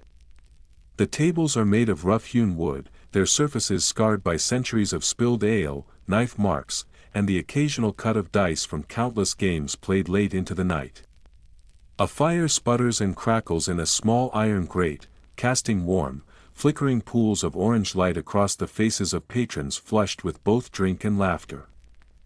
In this place, food is a secondary concern, often overshadowed by the steady flow of ale, but it still exists with a kind of gritty charm and honesty. You settle yourself onto a rough wooden bench next to a grizzled man nursing a tankard, who greets you with a nod and pushes toward you a hunk of black bread. It is smeared with a thick layer of something that looks like lard mixed with diced onions. The smell is pungent, salty, and greasy, the kind of humble snack that is meant to fuel long nights filled with storytelling, gambling, and off-key singing of old ballads. Medieval tavern fare was never about elegance or refinement. It was, in essence, the original pub grub, only without the benefit of modern health codes and certainly with more unexpected surprises. Typical offerings included salted pork, dried fish, and cheese so hard it could double as a weapon. And there was always the ever-present herring, a fish so common it was practically the medieval equivalent of today's potato chips. You cautiously nibble on a piece of smoked herring, its flavor salty and oily. You try not to dwell too much on the likelihood that this fish had been drying out in the town square for days before it was finally fried up and served, behind the bar, the tavern cook. A woman with a grim but knowing smile, flips something on a flat griddle. Thick, flat cakes made from barley and oats sizzle as they cook. She calls them frumenty cakes. Dense and filling, these cakes are perfect for soaking up ale or serving as a base for whatever scraps the kitchen might manage to scrape together. She spreads a thin smear of honey across one and offers it to you with a teasing comment. Sweet enough to make you forget the smell, she says, laughing quietly. The atmosphere here is thick with the mingling smells of smoke, sweat, and fermented grain. It is a sensory cocktail that is simultaneously comforting and a little concerning. You take a long swallow of ale. Rough and bitter on the tongue but undeniably satisfying. Ale was the drink of choice for people here, often safer to consume than water because the fermentation process killed off the worst microbes, while remaining weak enough to be drunk in generous quantities throughout the day. Across one corner of the room, a group of men are playing dice. Their hands are greasy from snacking on pork cracklings, and they toss a platter of fresh cheese curds back and forth between them.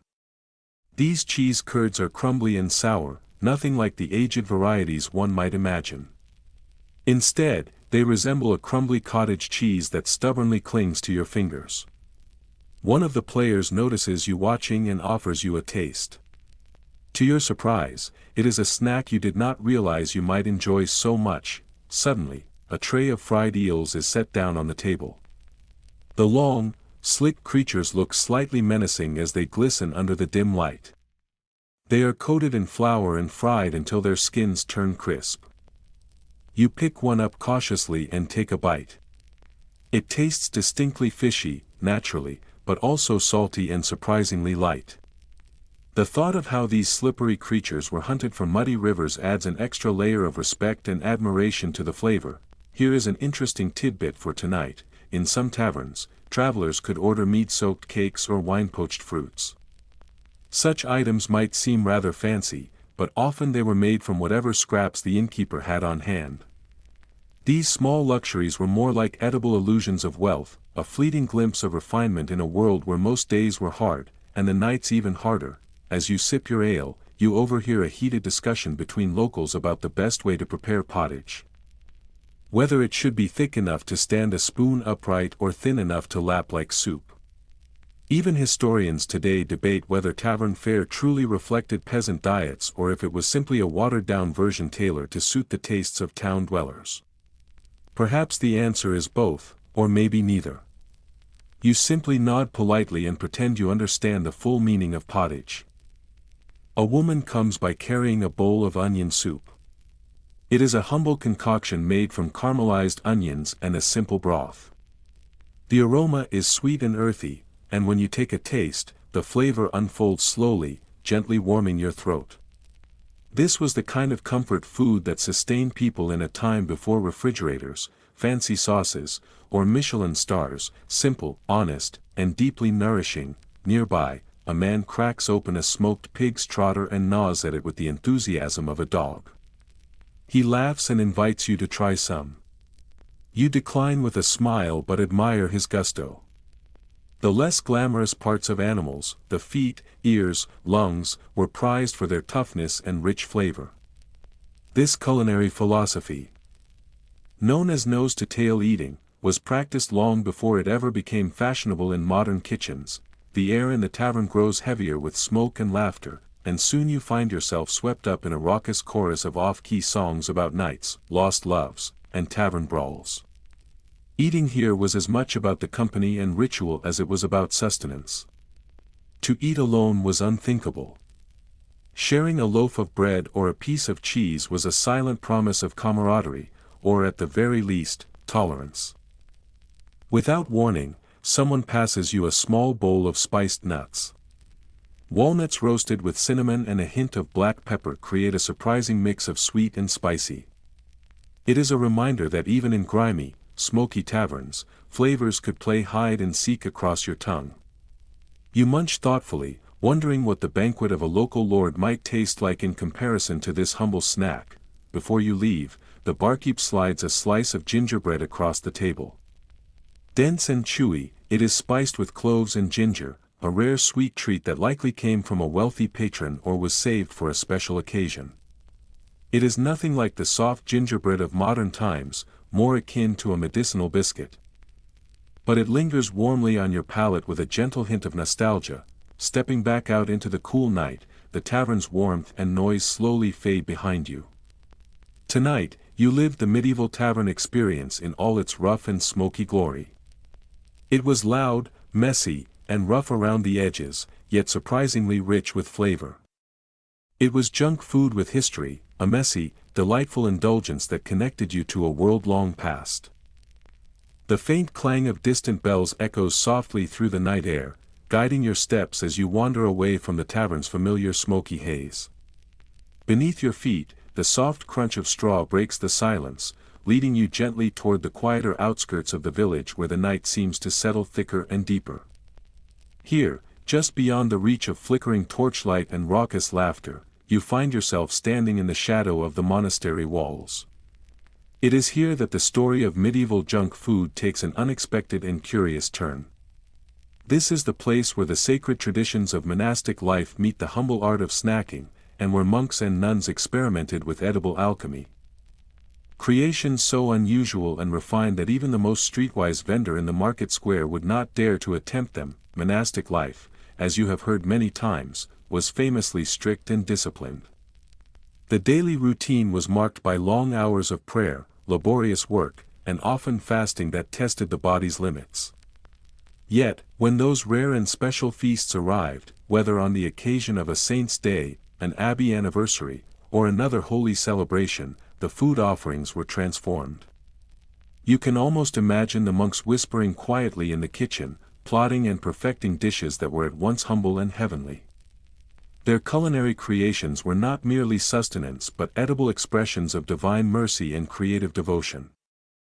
Picture the monastery kitchen itself, a vast and cavernous chamber with thick stone walls that have absorbed centuries of steam, vinegar, and fragrant herbs.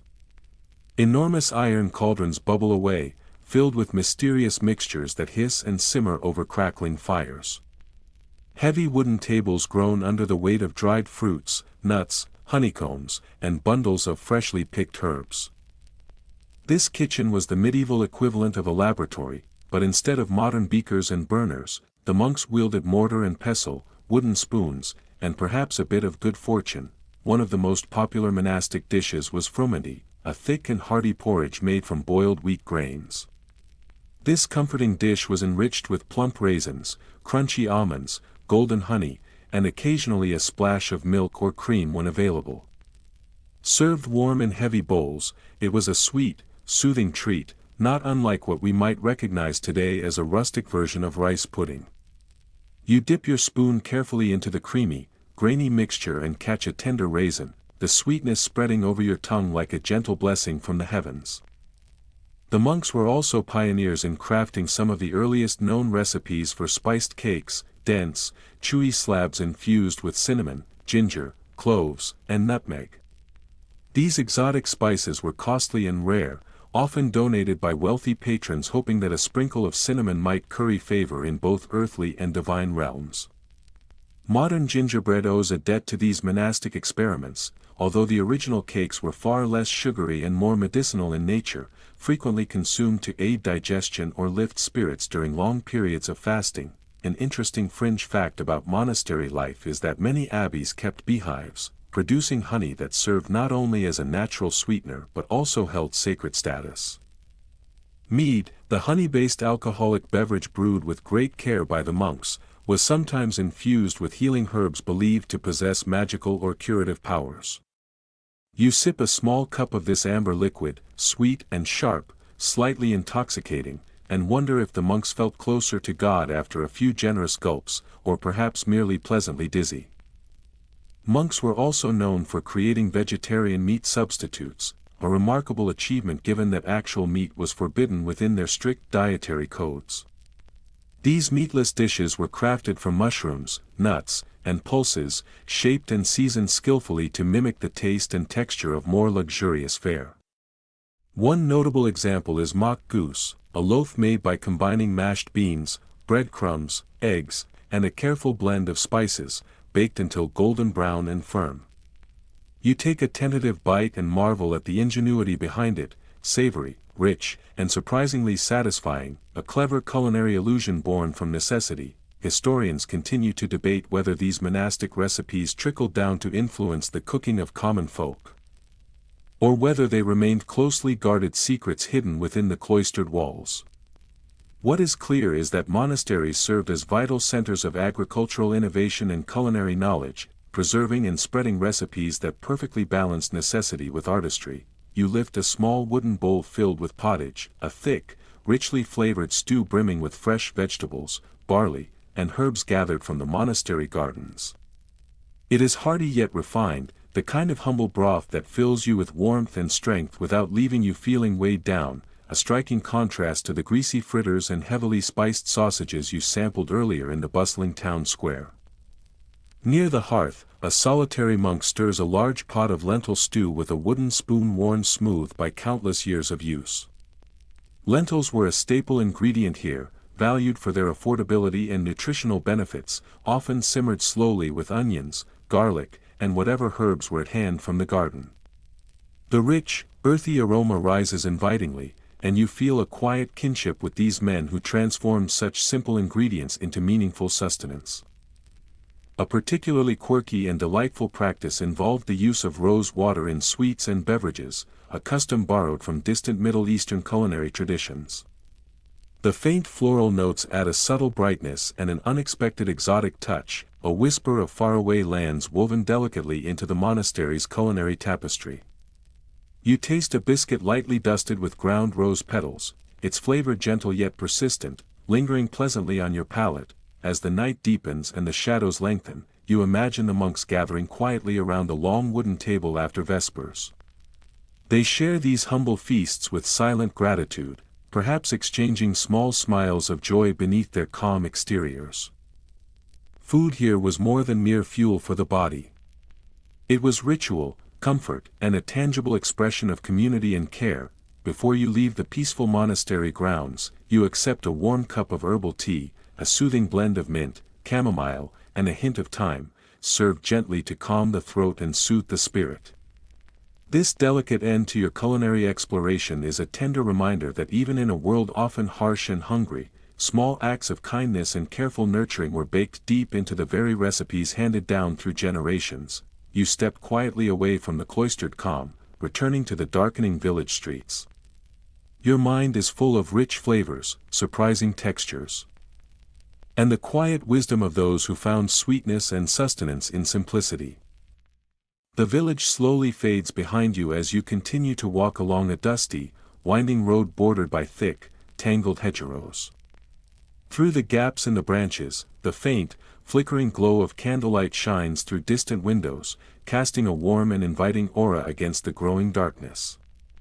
Your mind is still alive with images of the monastery kitchens filled with bubbling cauldrons and the lively tavern feasts where rustic foods were shared. But now, your journey leads you to a completely different world altogether, the royal court. In this place, medieval junk food transforms into an entirely new experience, blending the grandeur and opulence of aristocratic life with excess and spectacle. Here, the food is rich not only in flavor but also in its display, often ignoring the standards of hygiene by modern reckoning, and reflecting a kind of whimsical creativity that only a bored and wealthy nobility could conceive. The massive palace gates swing open before you, revealing a grand hall illuminated by the warm flicker of hundreds of candles set in wrought iron chandeliers and tall candelabras. The air is thick with the mingled scents of roasted meat sizzling over open fires, the sweet and spicy aroma of mulled wine, and the delicate fragrances of sugared confections that tempt your senses. You are gently guided toward a long, ornately carved banquet table stretching across the hall, where nobles dressed in sumptuous velvet robes trimmed with fur sit leisurely in elaborately sculpted chairs. They lean back with the air of ease and expectation, patiently waiting for the feast to commence. Yet, before you lose yourself in the glamour, a quick reality check sets in. Even within this dazzling world of the elite, what passed for junk food was not necessarily any better or safer than the fare you encountered in simpler places. It was simply presented with more ceremony and flair. The medieval aristocracy had a fondness for snacking between courses, favoring small, portable treats known as banquet nuts or confects. These included an assortment of candied fruits, delicately spiced pastries, and sugar-glazed almonds, all crafted to delight the palate and fill the intervals between the heavy, multi-course meals. A small golden plate is placed before you, heaped generously with comfits, tiny seeds of fennel, anise, and coriander coated in a sparkling shell of crystallized sugar. As you bite into one, the sweetness crackles lightly on your teeth, leaving behind a fresh, slightly spicy aftertaste that lingers on the tongue. These comfits were the ancestors of modern breath mints and served a dual purpose. Not only did they freshen the breath, but they also acted as digestive aids. You can easily imagine the challenge of trying to maintain social grace while speaking with the king if your breath smelled unpleasant, and these sweet seeds were the practical, refined solution of the medieval court. Next, a tray is brought forward carrying mince pies, but not the sugary Christmas treat you might be familiar with today. These medieval pies are packed with a mixture of minced meat, suet, dried fruits, and a blend of warming spices. The savory and sweet elements mingle in a richly indulgent jumble.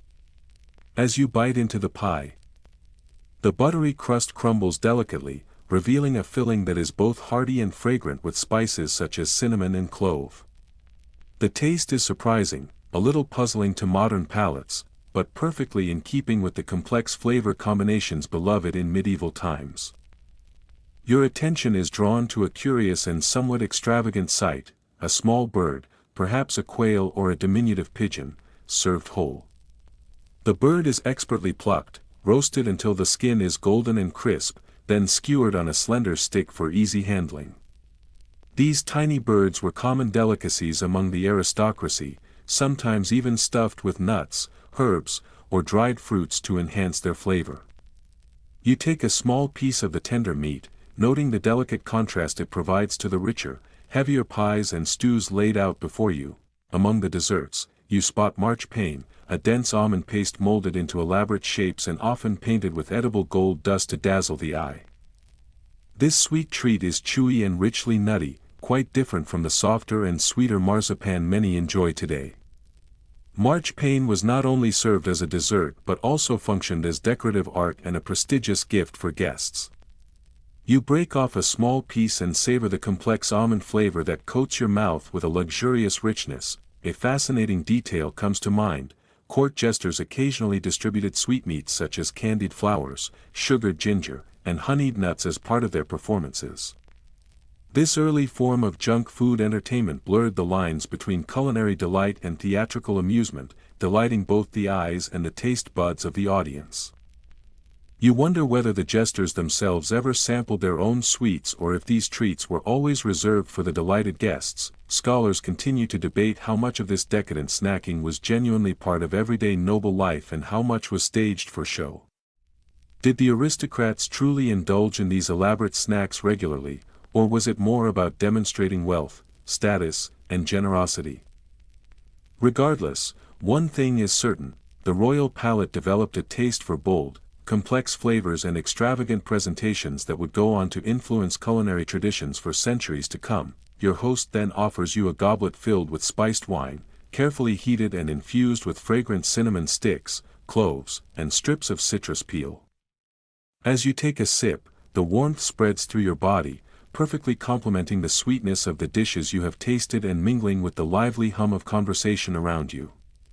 You notice how the spices in the wine echo those in the food, a deliberate pairing designed to tantalize every sense and create a harmonious dining experience.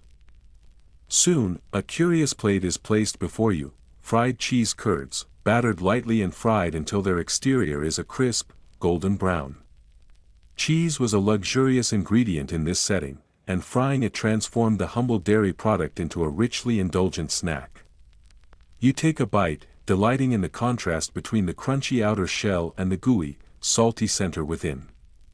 This dish is a medieval forerunner of what modern diners recognize as mozzarella sticks, though it comes without the accompaniment of marinara sauce. Between courses, servants circulate with trays of sweet buns glazed generously with honey and sprinkled with fragrant cinnamon. These buns are often scented with rosewater or orange blossom water. Aromatic essences borrowed from the Middle Eastern culinary traditions and highly prized in European kitchens. You take one and notice how the delicate floral notes lift the sweetness, making the bun feel surprisingly light despite its richness. One dish that stands out in its extravagance is pâté de foie gras, a luxurious fatty liver pâté served in tiny, crisp pastry shells.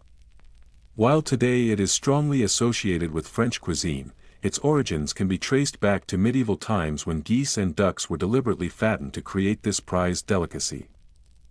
The rich, creamy texture melts in your mouth, offering a decadent contrast to the simpler porridges and rustic breads that filled the tables of common folk. As you glance around the hall, you notice a lively game of dice underway, with nobles placing wagers on the outcome. Between throws, they snack on bowls of salted almonds and spiced sausages, an age-old combination of gambling and munching that feels surprisingly familiar and timeless. The evening gradually winds down with a final offering, a plate piled with candied ginger slices alongside roasted chestnuts dusted generously with sugar and cinnamon. This sweet and smoky combination marks a transition from the savory to the dessert course.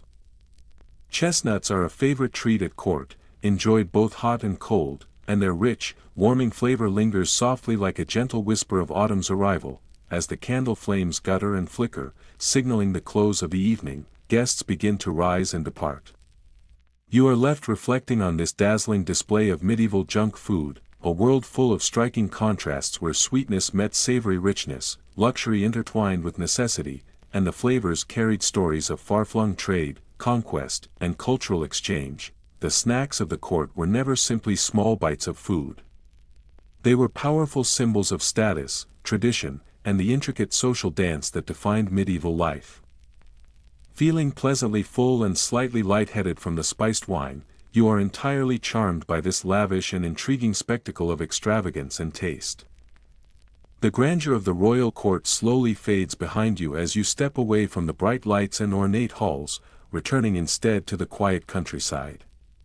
Here, vast fields stretch out beneath a sky painted with the soft hues of twilight, the fading light casting long shadows over the land. Your journey now takes you into a very different world. The rustic farms and humble village kitchens that form the backbone of medieval subsistence. In this world, what passed for junk food was far removed from luxury. It was more about survival, practicality, and the occasional unexpected delight that brightened a hard day. The air here is rich with the scent of fresh earth, mingled with the faint but distinct odors of sweat and wood smoke drifting lazily from nearby hearths. Chickens scratch busily in the dirt close by, while pigs grunt contentedly in their pens. A dog lounges in the shade, eyes half closed, as you approach a small thatched cottage nestled among the fields. From inside, you can hear the steady crackle of a fire and the rhythmic thump of a pestle pounding grain in a mortar. The farmwife's skilled hands move quickly and surely, mixing a coarse, rustic dough made from barley and rye. This simple bread is bannock, a dense flatbread cooked carefully on a hot griddle or the rough surface of a hearthstone. It is the everyday bread of peasants. Heavy and filling, but nothing like the light, fluffy loaves one might imagine. You tear off a piece, listening to the crust crackle softly in your fingers. As you taste it, the earthy flavor of the grain comes through clearly, with a subtle bitterness that speaks of its unrefined origins. It is a humble reminder that medieval junk food in these rural parts was often just whatever could be made quickly, cheaply, and easily carried through the fields. Unlike the elaborate fare of cities or courts, snacks here were firmly rooted in necessity. Cheese was rarely aged or refined. Instead, it was fresh, crumbly, and often made from the milk of goats or cows grazing nearby. You take a small piece of this rustic cheese. It is tangy and moist, with a mild saltiness that makes it perfect to spread on bannock or to eat alongside pickled vegetables. Speaking of pickles, villagers preserved nearly everything they could lay their hands on: cabbage, onions, and a variety of wild greens. These were fermented or brined carefully to last through the long, harsh winters. You bite into a sour pickle, its sharp, tangy flavor cutting through the blandness of the bread with a sudden burst of surprise. Pickling was an essential part of rural life, a way to keep vital nutrients available when fresh food was scarce or impossible to find. A charming little detail catches your attention as you watch a child chase after a clucking chicken nearby. In some parts of the countryside, peasants made cheese fritters. Small cakes made by mixing fresh cheese with herbs and then frying them in lard or butter. These fritters were prized treats, especially on busy market days or during holiday celebrations. You try one, biting into its crispy golden exterior to find a soft, mildly tangy center. It is a humble snack, yet deeply satisfying, a little burst of flavor in an otherwise hard and simple life. Out in the fields and woods, wild fruits and nuts were gathered when in season. Hazelnuts, blackberries, and elderberries were collected and sometimes dried or mashed into rough cakes. These were often sweetened with honey or a syrup made from boiled-down fruit. You imagine the surprise of biting into one of these rustic berry tarts, the sharp tartness playing against the dull staples of daily bread and pottage. Historians still debate whether peasants regularly enjoyed such snacking or if most of this junk food was reserved for festivals and special occasions. The evidence is patchy and often incomplete, but what is clear is that when peasants did indulge, they did so with simple, resourceful treats that added a touch of sweetness or comfort to their otherwise difficult lives. Nearby, a pot bubbles gently over the fire. A thick pottage, once again, the quintessential medieval comfort food. It is made hearty with whatever grains, legumes, or vegetables are available. Roots, leafy greens, and sometimes bits of meat or bones simmer together in this nourishing stew that forms the backbone of rural diets. It is flexible, filling, and full of the honest flavors of the earth. A local woman offers you a small bowl filled with milk curds flavored with wild herbs. This dish falls somewhere between yogurt and fresh cheese. Its tart creaminess surprises you, a delicate contrast to the heavier fare you have already sampled. Close by, a basket overflows with freshly gathered mushrooms, waiting to be sautéed or added to the pottage. Foraged foods were a vital supplement to the rural diet, especially during lean times. Sometimes these wild mushrooms were prized delicacies, though hunting for them was a risky game, as poisonous varieties lurked nearby. You sip from a mug of buttermilk, its sourness sharp yet refreshing. This drink was often favored for its probiotic qualities and ability to soothe the stomach after a long day of labor. The tangy, cool liquid feels oddly satisfying, a medieval precursor to the smoothies of today. The farm wife then hands you a wedge of smoked bacon. The meat is rich, salty, and fatty. You chew it thoughtfully, imagining how this small luxury would be carefully rationed and savored over many days, stretching a little taste of indulgence through the weeks. In a corner, children happily munch on honey cakes. Small, dense pastries sweetened with local honey and lightly spiced with cinnamon. These treats, though simple, were highly prized rewards for good behavior or saved for special celebrations. As you watch the scene around you, you notice how the rural diet delicately balances necessity and occasional indulgence, a careful dance between scarcity and moments of pleasure. Junk food here is never about excess. Instead, it provides small pockets of delight amid the relentless toil of daily life. Preparing to leave, you pause to observe a humble feast unfolding nearby. A small group of villagers sharing bannock, cheese, pickles, and the last fruits of the season. Their laughter rings out warm and genuine, a reminder that even the simplest foods can hold rich meaning and bring people together. With the cool night air settling once again, you tuck your hands into your sleeves and continue along the dusty path. Your mind is full of the honest, earthy flavors and sounds of medieval rural life, a world apart from the grandeur you left behind. The stars begin to scatter themselves generously across the deep velvet sky as you slowly leave the village behind. Your footsteps fall softly and almost silently on the uneven forest floor, cushioned by fallen leaves and twigs. Tonight's journey carries you toward a very different kind of medieval junk food experience, the lively street vendors and bustling market stalls that gather at the edges of the town. Here, the smells are richer, more intense, the crowds louder, and the snacks far more impulsive and spontaneous, a vivid glimpse of what might be considered a medieval version of fast food long before its modern existence, as you weave carefully through the packed market square. You find yourself surrounded by a cacophony of voices.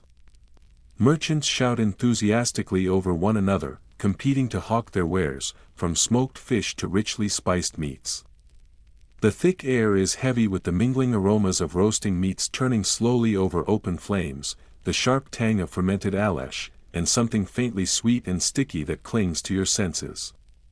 It is a sensory overload of sights, sounds, and smells, exactly the kind of place where you might easily lose your way, or perhaps even lose your appetite if you are not cautious enough. Your attention is quickly drawn to a stall where small meat pies are displayed, their golden crusts warm and inviting. These handheld pastries are filled with a savory mixture of finely chopped meats, onions, and a blend of spices that fill the air with a tempting fragrance. You decide to grab one, biting into the flaky, buttery crust to reveal the steaming filling inside. The spices create a warming sensation on your tongue, like a miniature heat wave sweeping across your palate, providing a perfect quick meal for anyone on the move. One of the more popular snacks in these market towns, especially those near rivers, was fried fish. Vendors here batter small river fish such as herring or sprats in thick layers of lard before frying them until golden and crisp. They then serve the fish piping hot, accompanied by vinegar or a tangy mustard sauce.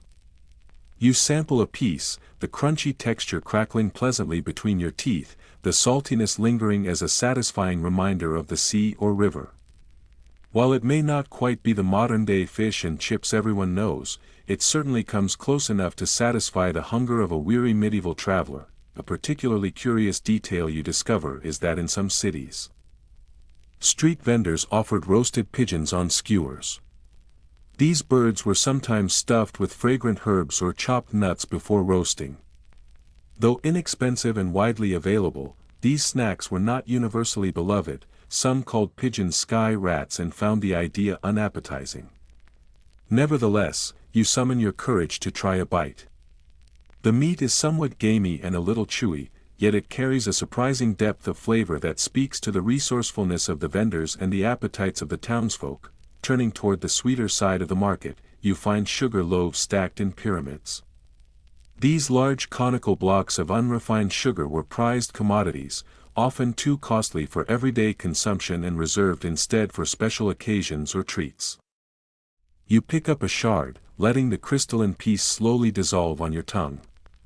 The sweetness is sharp and pure, a luxury in a time when sugar was scarce and precious. Another favorite sweet treat here takes the form of gingerbread men, small, spiced cookies shaped like tiny human figures, traditionally sold at fairs and festivals. The dough is dense and richly aromatic, generously studded with honey and ginger. With one bite, you immediately recognize these as the ancestors of the modern gingerbread cookie, although they possess a slightly chewier texture and less sugar than their contemporary counterparts. Historians often debate whether these street snacks should truly be labeled as junk food or simply seen as convenient everyday foods born of necessity. In these bustling marketplaces, the boundaries between basic sustenance and indulgence often blurred, as time and cleanliness were luxuries few could afford amid the chaos. Nearby, you spot a corner stall where sausages sizzle enticingly on a spit. These sausages are crafted from pork, occasionally blended with offal, and seasoned generously with herbs and spices native to the region. You purchase one and savor the juicy, peppery burst of flavor, a medieval hot dog experience, though without the bun or the mustard squiggle we associate with it today. To finish on a sweet note, some vendors offer candied fruits, slices of quince, orange peel, or figs coated thickly in sugar syrup and then dried to achieve a chewy, long-lasting texture. These treats were ideal for travelers and merchants who needed portable, durable snacks to sustain them on long journeys. You notice how the variety of these vendors' snacks perfectly reflects the rich diversity of the city itself.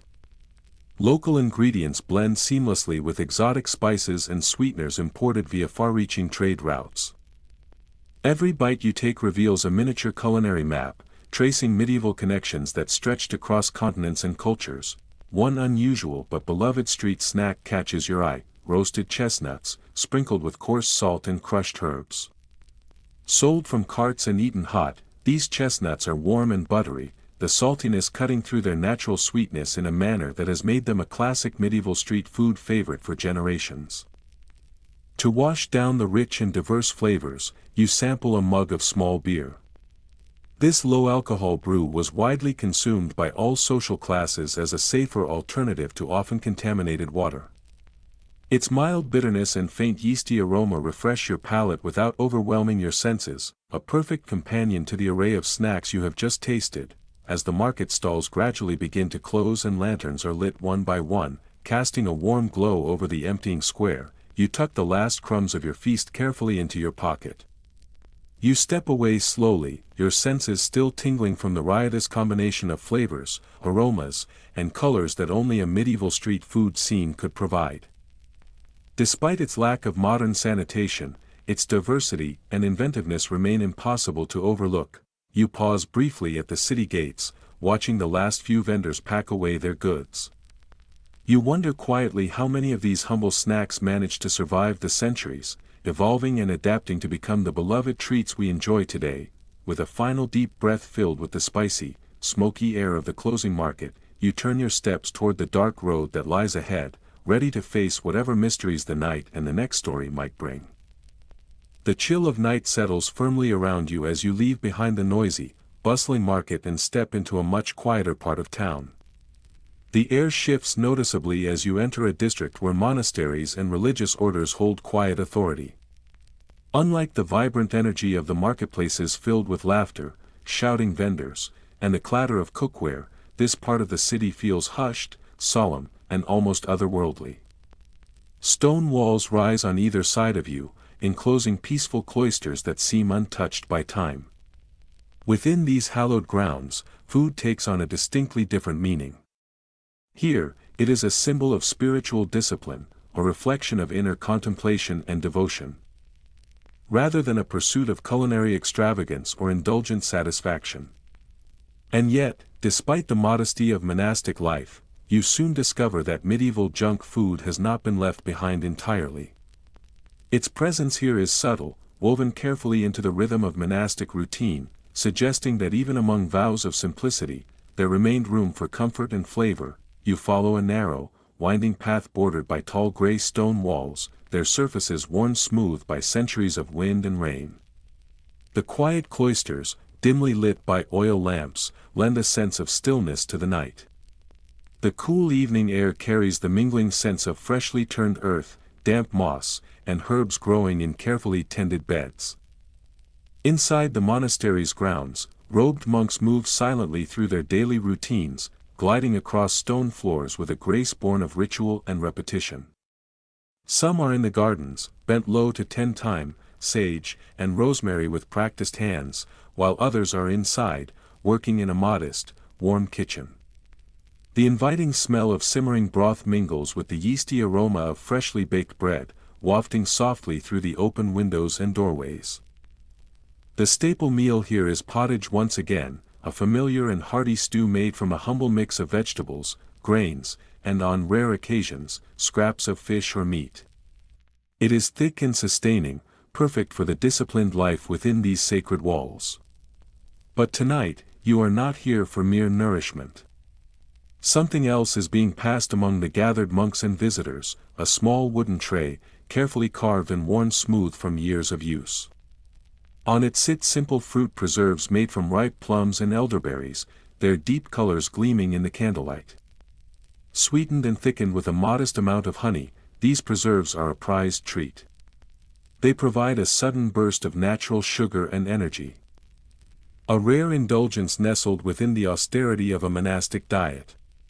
Each spoonful carries the concentrated essence of summer fruits, transformed by careful hands into a gift both practical and delightful. Nearby, a monk unwraps a bundle of spiced honey cakes.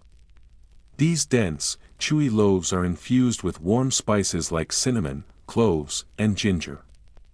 Though they lack the intricate decorations and delicate flakiness of noble court pastries, they offer something equally precious. Their compact form and long shelf life make them ideal for breaking fast in the early morning or for quiet moments of reflection after evening prayers. You take a bite, and the warmth of the spices seems to reach down into your chest. The sensation is subtle yet comforting, and for a moment you wonder if the monks, in their travels or in conversation with passing pilgrims, ever traded recipes or borrowed inspiration from distant lands. A curious detail emerges as you continue exploring. Some monastic communities not only cultivated their own herbs and crops but also produced their own alcohol. Grapes and barley were harvested, crushed, and fermented on site. Skilled hands and careful observation transformed these raw ingredients into beer and wine consumed in moderation. While daily consumption was limited, these beverages were central to religious celebrations and seasonal festivals. Over time, monasteries developed reputations as some of the most proficient brewers in the region, often surpassing their secular counterparts. Their methods were precise, their traditions guarded closely, and their brews deeply respected for both quality and consistency. You are offered a small cup of mead, a honey wine with a gentle golden hue. It is warm in your hands and carries a sweet fragrance tinged with floral undertones. As you sip, the mead spreads across your tongue with a soft richness. Soothing and invigorating at once. In a way, it functions much like a medieval energy drink, its sugars and alcohol providing both physical sustenance and spiritual warmth during long hours of prayer or in the chill of early dawn. The monk's careful craftsmanship is evident in every sip, and it's easy to imagine this mead quietly sustaining them through silent vigils or solemn feasts. Debates continue among historians about the role indulgence played in monastic life. Were these sweet and spiced offerings true luxuries reserved for special occasions, or did they become quiet comforts folded into the regular rhythm of life? The kitchen suggests a balancing act, a quiet negotiation between austerity and the very human need for delight. The tension between piety and pleasure lingers in the air, almost like the scent of baking bread or the fading note of a prayer. You are next served a simple plate of cheese and bread. The cheese is firm, slightly crumbly, and boasts a sharp, tangy flavor that speaks of careful aging. The bread is dense, dark, and fragrant with the scent of wild herbs baked into the dough. You tear off a small piece, spread the cheese over it, and are surprised by the rich complexity of flavor emerging from such modest ingredients. There is no excess here, no flourish of presentation, and yet the combination reaches a kind of sacred harmony, a quiet perfection shaped by centuries of devotion to both craft and purpose. In a nearby bowl are dried figs and dates, fruits that do not grow in this climate but have been brought here by traveling pilgrims or merchant caravans. They are leathery and sweet, with concentrated sugars and subtle floral notes. These imported delicacies are more than just tasty, they are also medicinal, believed to support digestion and fortify the body. Their presence in the monastery is a sign of both hospitality and the blending of practical wisdom with daily life. As you sit and observe, a monk walks past carrying a basket of freshly gathered herbs, thyme, rosemary, and sage among them. He stops at a small table, sets the basket down, and begins to crush the herbs in a stone mortar with a slow, rhythmic motion. Their aromas rise into the cool air, soft and grounding. These herbs are used to flavor broths and cheeses, to treat minor illnesses, and to create fragrant tonics. Their scent is everywhere in the monastery, adding a quiet, aromatic layer to the atmosphere that both comforts and restores. Your gaze drifts to a small earthenware pot in the corner. Inside is a coarse, grainy mustard, clearly made by hand from ground seeds and a simple blend of spices. This condiment is not just a flavor enhancer, it is a source of brightness in otherwise subdued meals. One taste leaves a sharp, tingling impression on the tongue, a lively contrast to the gentle flavors that dominate elsewhere. It awakens the senses without overwhelming them, reminding you once again of the careful balance this place maintains between restraint and satisfaction. Throughout the monastery, the atmosphere remains one of calm contemplation. The food here reflects that mood, restrained in its presentation, deeply meaningful in its purpose. Even the so-called junk foods, honey cakes, mead, preserved fruits, hold a kind of sacred utility, enriching the body without distracting the soul. They embody a profound understanding that nourishment can be both physical and spiritual. Before you leave, something catches your eye. A faded manuscript lies open on a wooden table beneath the flickering light of a candle. The page is delicately illustrated with a feast of saints, each figure surrounded by symbolic dishes of bread, fish, and sweetmeats. The image reminds you that food in the Middle Ages was never just sustenance.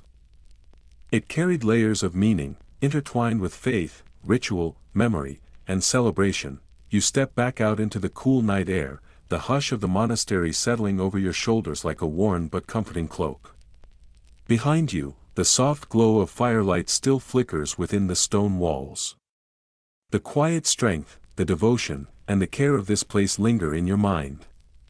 Here, even the simplest treat becomes a sacred offering, a reflection of patience, humility, and the human longing to find comfort in both body and soul.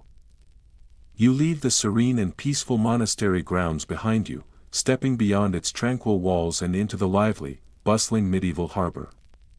Here, the quietude of the sacred cloisters is quickly replaced by the vibrant chaos of seafaring life. The harbor teems with activity, its atmosphere charged with the sounds of creaking ships swaying against their moorings, ropes straining under tension, and the sharp, almost constant cries of seagulls wheeling overhead. The air is thick with the unmistakable tang of salt from the sea, mingling with an array of vivid and earthy smells that rise up from every corner of this energetic port. The scentscape is rich and complex, the smoky, pungent aroma that drifts from the chimneys of fish smokehouses. The resinous, woody fragrance of barrel staves stacked in neat, towering piles, and every now and then, an exotic, tantalizing whiff of rare spices carried across the seas by far-traveled merchant ships. These aromas tell their own stories, bearing witness to the interconnected web of trade and tradition that defines the harbor. This place is more than a point of departure or arrival, it is a cultural crossroads where foreign goods, languages, and recipes intermingle in the crowded market air. Here, the presence of junk food is as colorful and varied as the people who pass through. It reflects the ingenuity and practicality of seafarers who needed sustenance that could withstand the elements, while also bearing subtle imprints from the ports and cultures they encountered on distant voyages. This street food is not born from luxury but from necessity, modified over generations by trial, error, and the occasional stroke of inspiration. As you make your way along the busy docks, you notice clusters of fishermen and dockworkers gathered around rickety wooden stalls and stained tavern tables.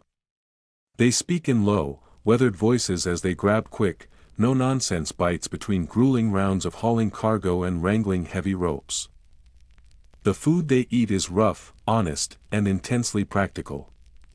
It is created not for elegance or indulgence but for survival, designed to silence the gnaw of hunger and to fortify bodies worn thin by wind and tide.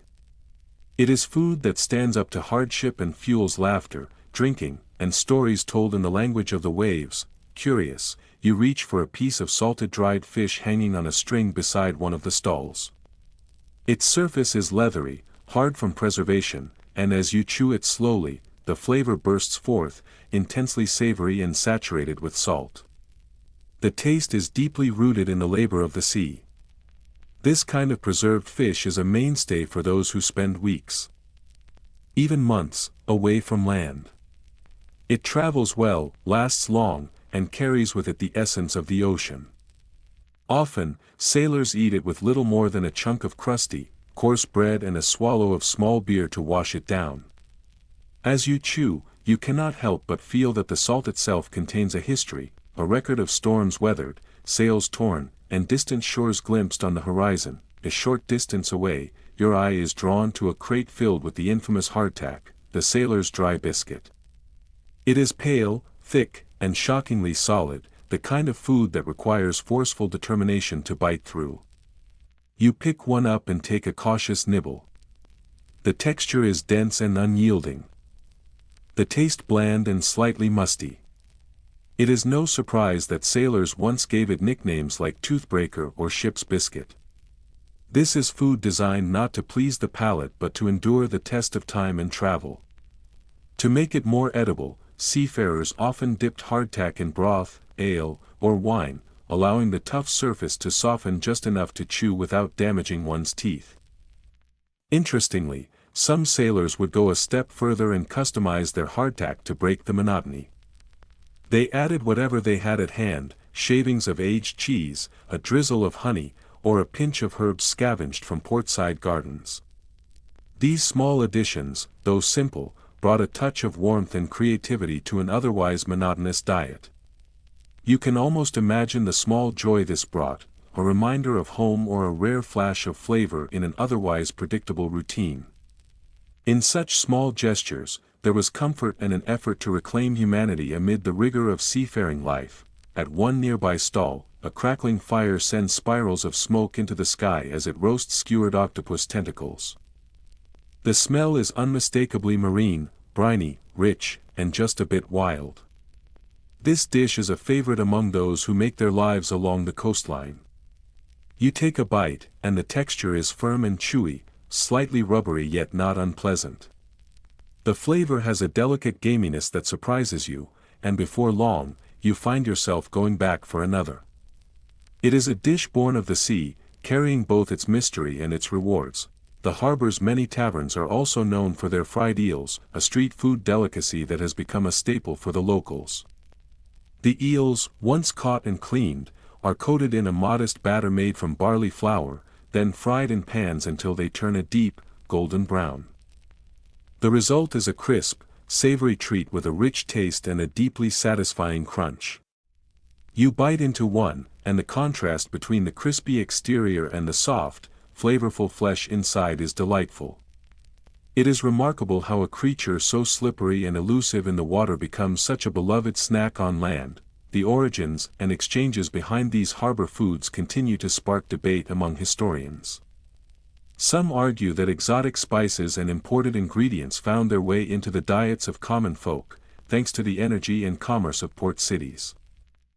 Others suggest that such rare commodities were hoarded by the wealthy and the powerful, leaving little for the average sailor or tradesman.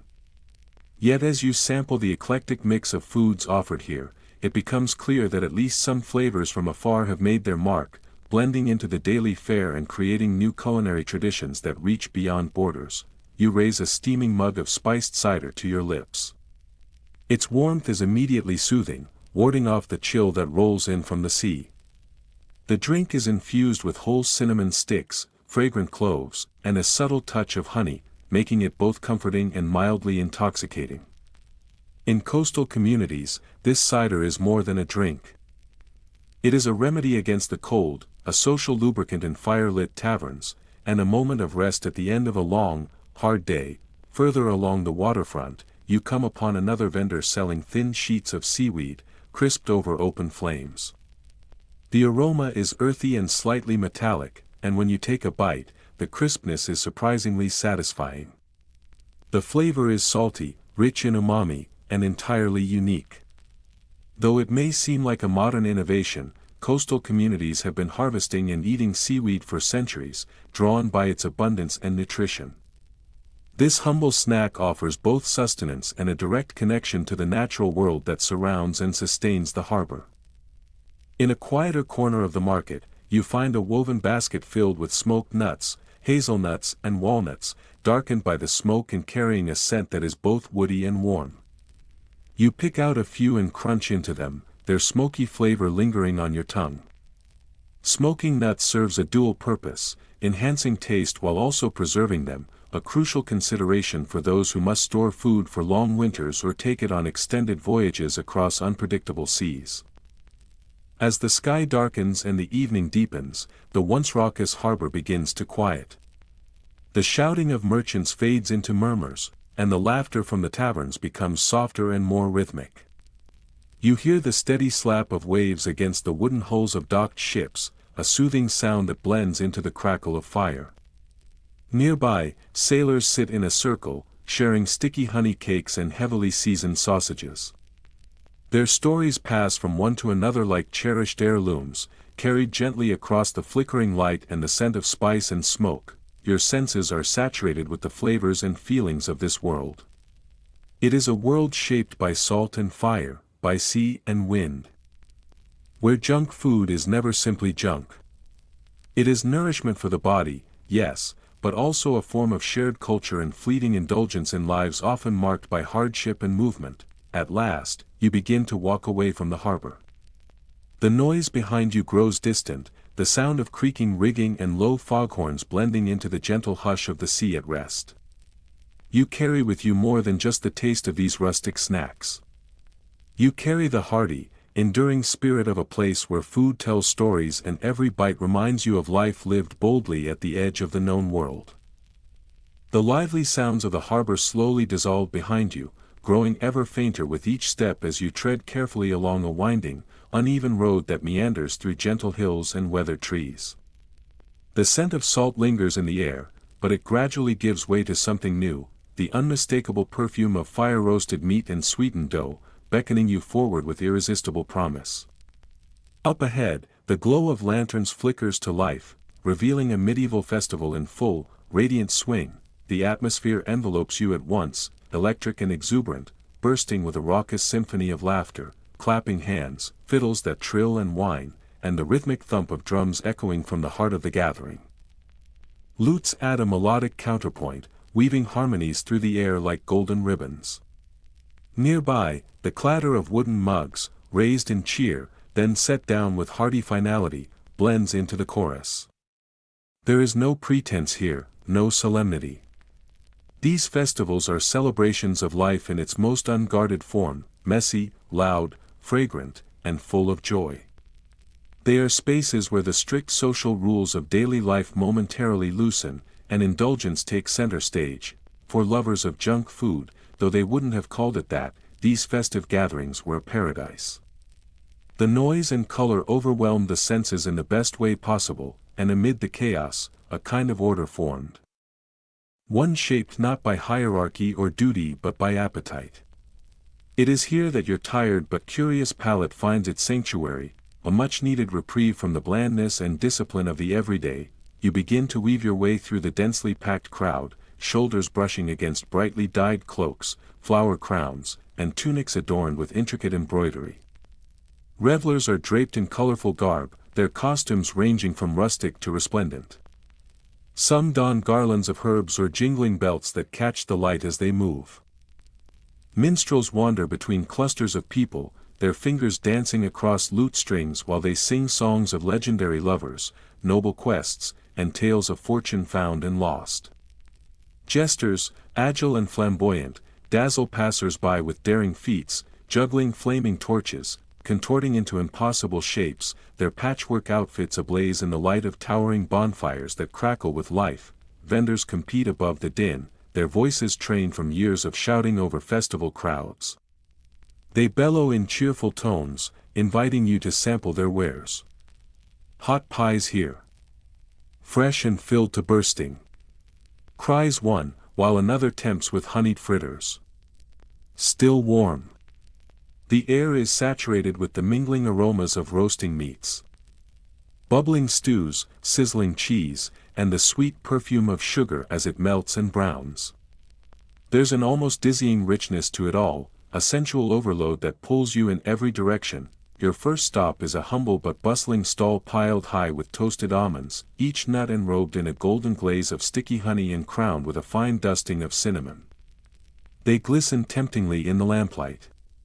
You pluck one from the mound and pop it into your mouth. There is a satisfying crunch as your teeth break the glaze, followed by a flood of warmth, the intense sweetness of honey, mellowed by the faint, smoky heat of the spice. It lingers on your tongue like a gentle ember. These nuts are festival staples. Not just for their flavor, but for their portability. Tucked into small cloth pouches or carried in the hand, they allow revelers to snack without pause. Addictive, delicious, and convenient, they vanish one after another with startling ease. A few steps away, your attention is caught by the rhythmic motion of a vendor flipping thin, delicate pancakes over a hot griddle. These medieval crepes are warm and supple, filled with everything from tart fruit preserves to drizzles of sticky honey or dollops of thickened cream churned by hand that morning. You watch as one is carefully filled, then rolled into a golden spiral, its edges crisped to perfection. The smell alone, yeasty, buttery, faintly sweet, is enough to stir a longing you didn't know you had. A woman nearby takes a bite, her smile spreading wide as a bit of jam escapes from the corner of her lips. These treats are as ephemeral as they are irresistible, but perhaps the most whimsical delight comes in the form of candied violets. Real blossoms painstakingly crystallized in sugar. A nearby merchant displays them like gems on a linen cloth, their delicate petals preserved in sparkling frost. Once a rarity reserved for nobles, they are now treasured by all who come across them at festivals. You select one, intrigued, and place it carefully on your tongue. It dissolves slowly, its floral essence subtle and refined, a gentle sweetness unlike anything else. It is a moment of unexpected elegance amid the hearty fare, yet it is the roasted meats that claim the role of centerpiece in the grand tableau of festival fare. The scent alone is mouth-watering, rich, smoky, layered with garlic, thyme, and the crisp fat of slow-cooked flesh. You see chicken legs charred to a deep brown, sausages fat and glistening, skewered hunks of beef sizzling with juices. The fires hiss as they're turned.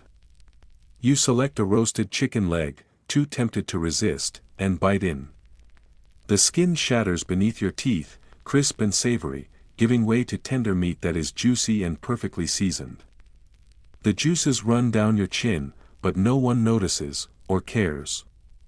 It is food meant to be devoured, not dissected. And while some historians argue over whether these communal feasts truly leveled the playing field between classes, or whether the finest morsels remain the domain of the wealthy, there is something in the way this crowd mingles that tells another story. Here, in the press of bodies and the swirl of scents, there is a rare sense of culinary democracy. Poor and wealthy alike reach for the same dripping skewers, the same crumbly pastries, the same sweetmeats.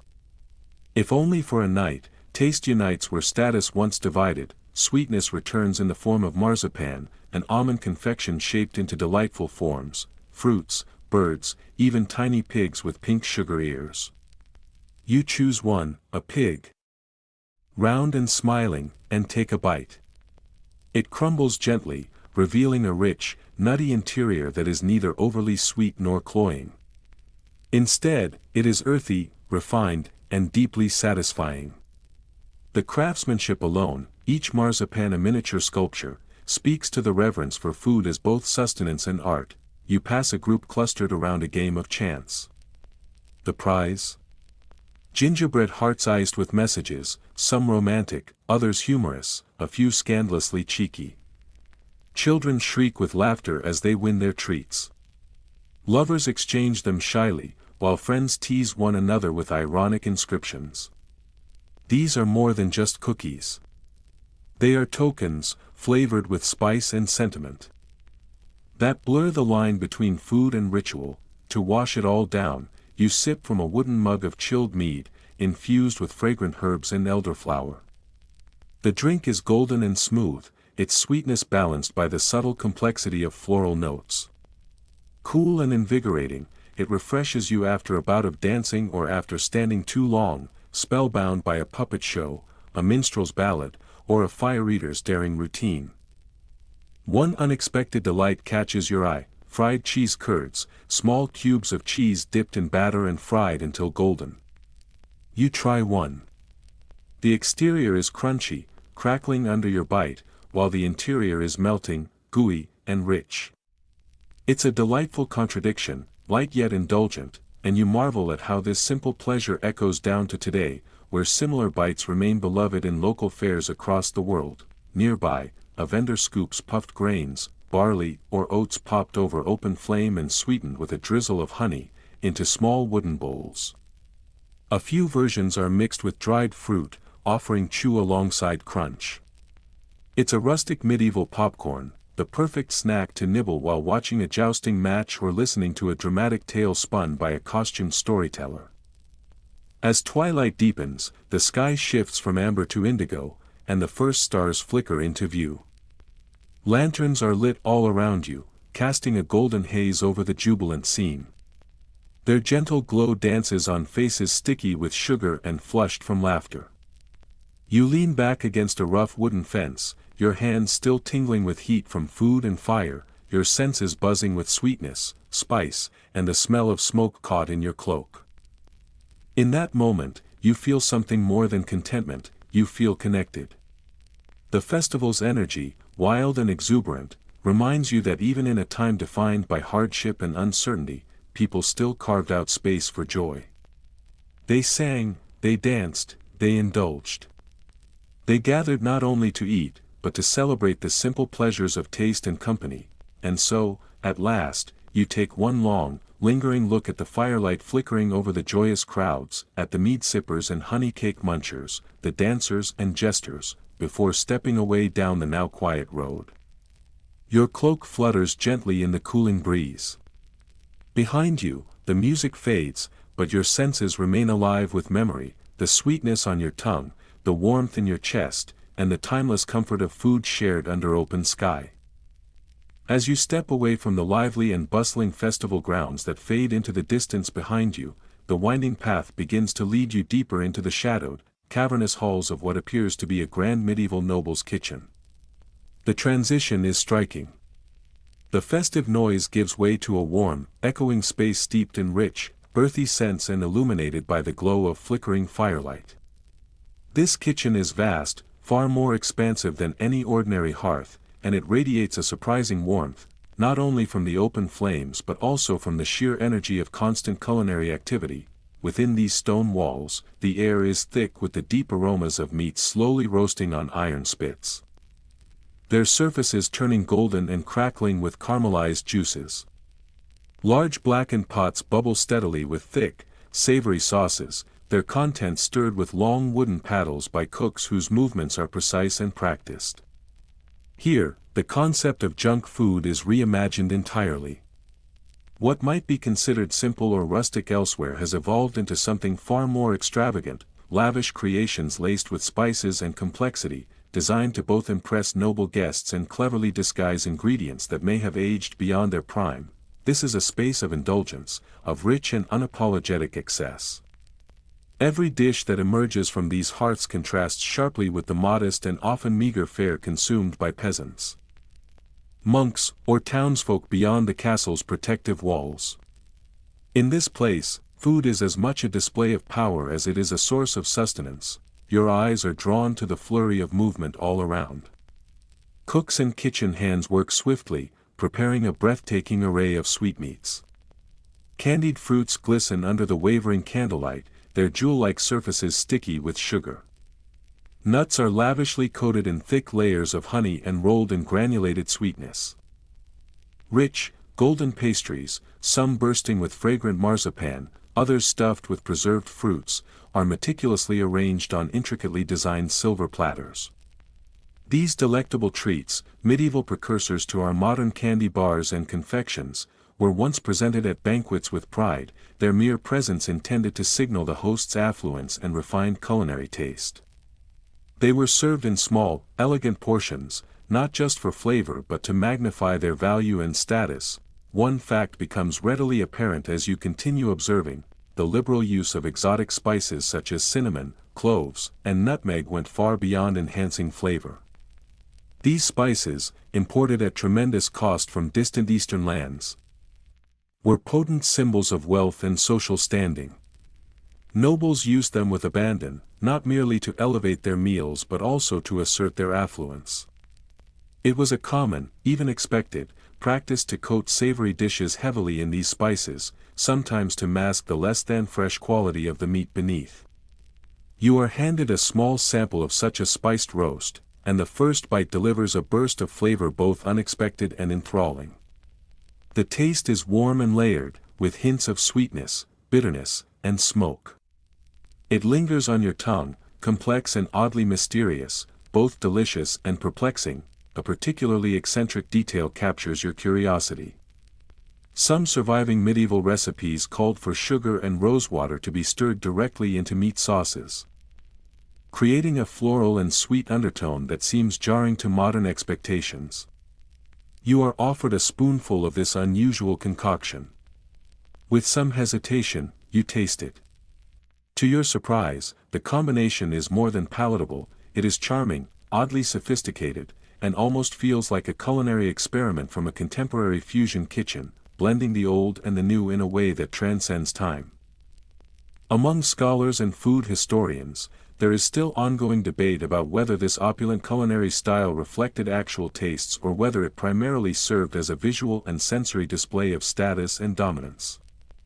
Was the indulgence a genuine pursuit of flavor, or a carefully orchestrated act of spectacle, designed to impress guests and affirm social hierarchy through the sheer extravagance of food?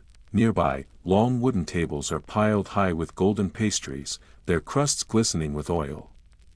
These fried delicacies, filled with either spiced meats or sweetened cheese, are the medieval equivalents of today's fast food. While undeniably heavy and rich, they are comforting and deeply satisfying. Every bite delivers an unapologetic rush of grease, spice, and indulgence, sure to weigh heavily on the stomach but also impossible to resist. One particular favorite of these noble kitchens is the famed pigeon pie.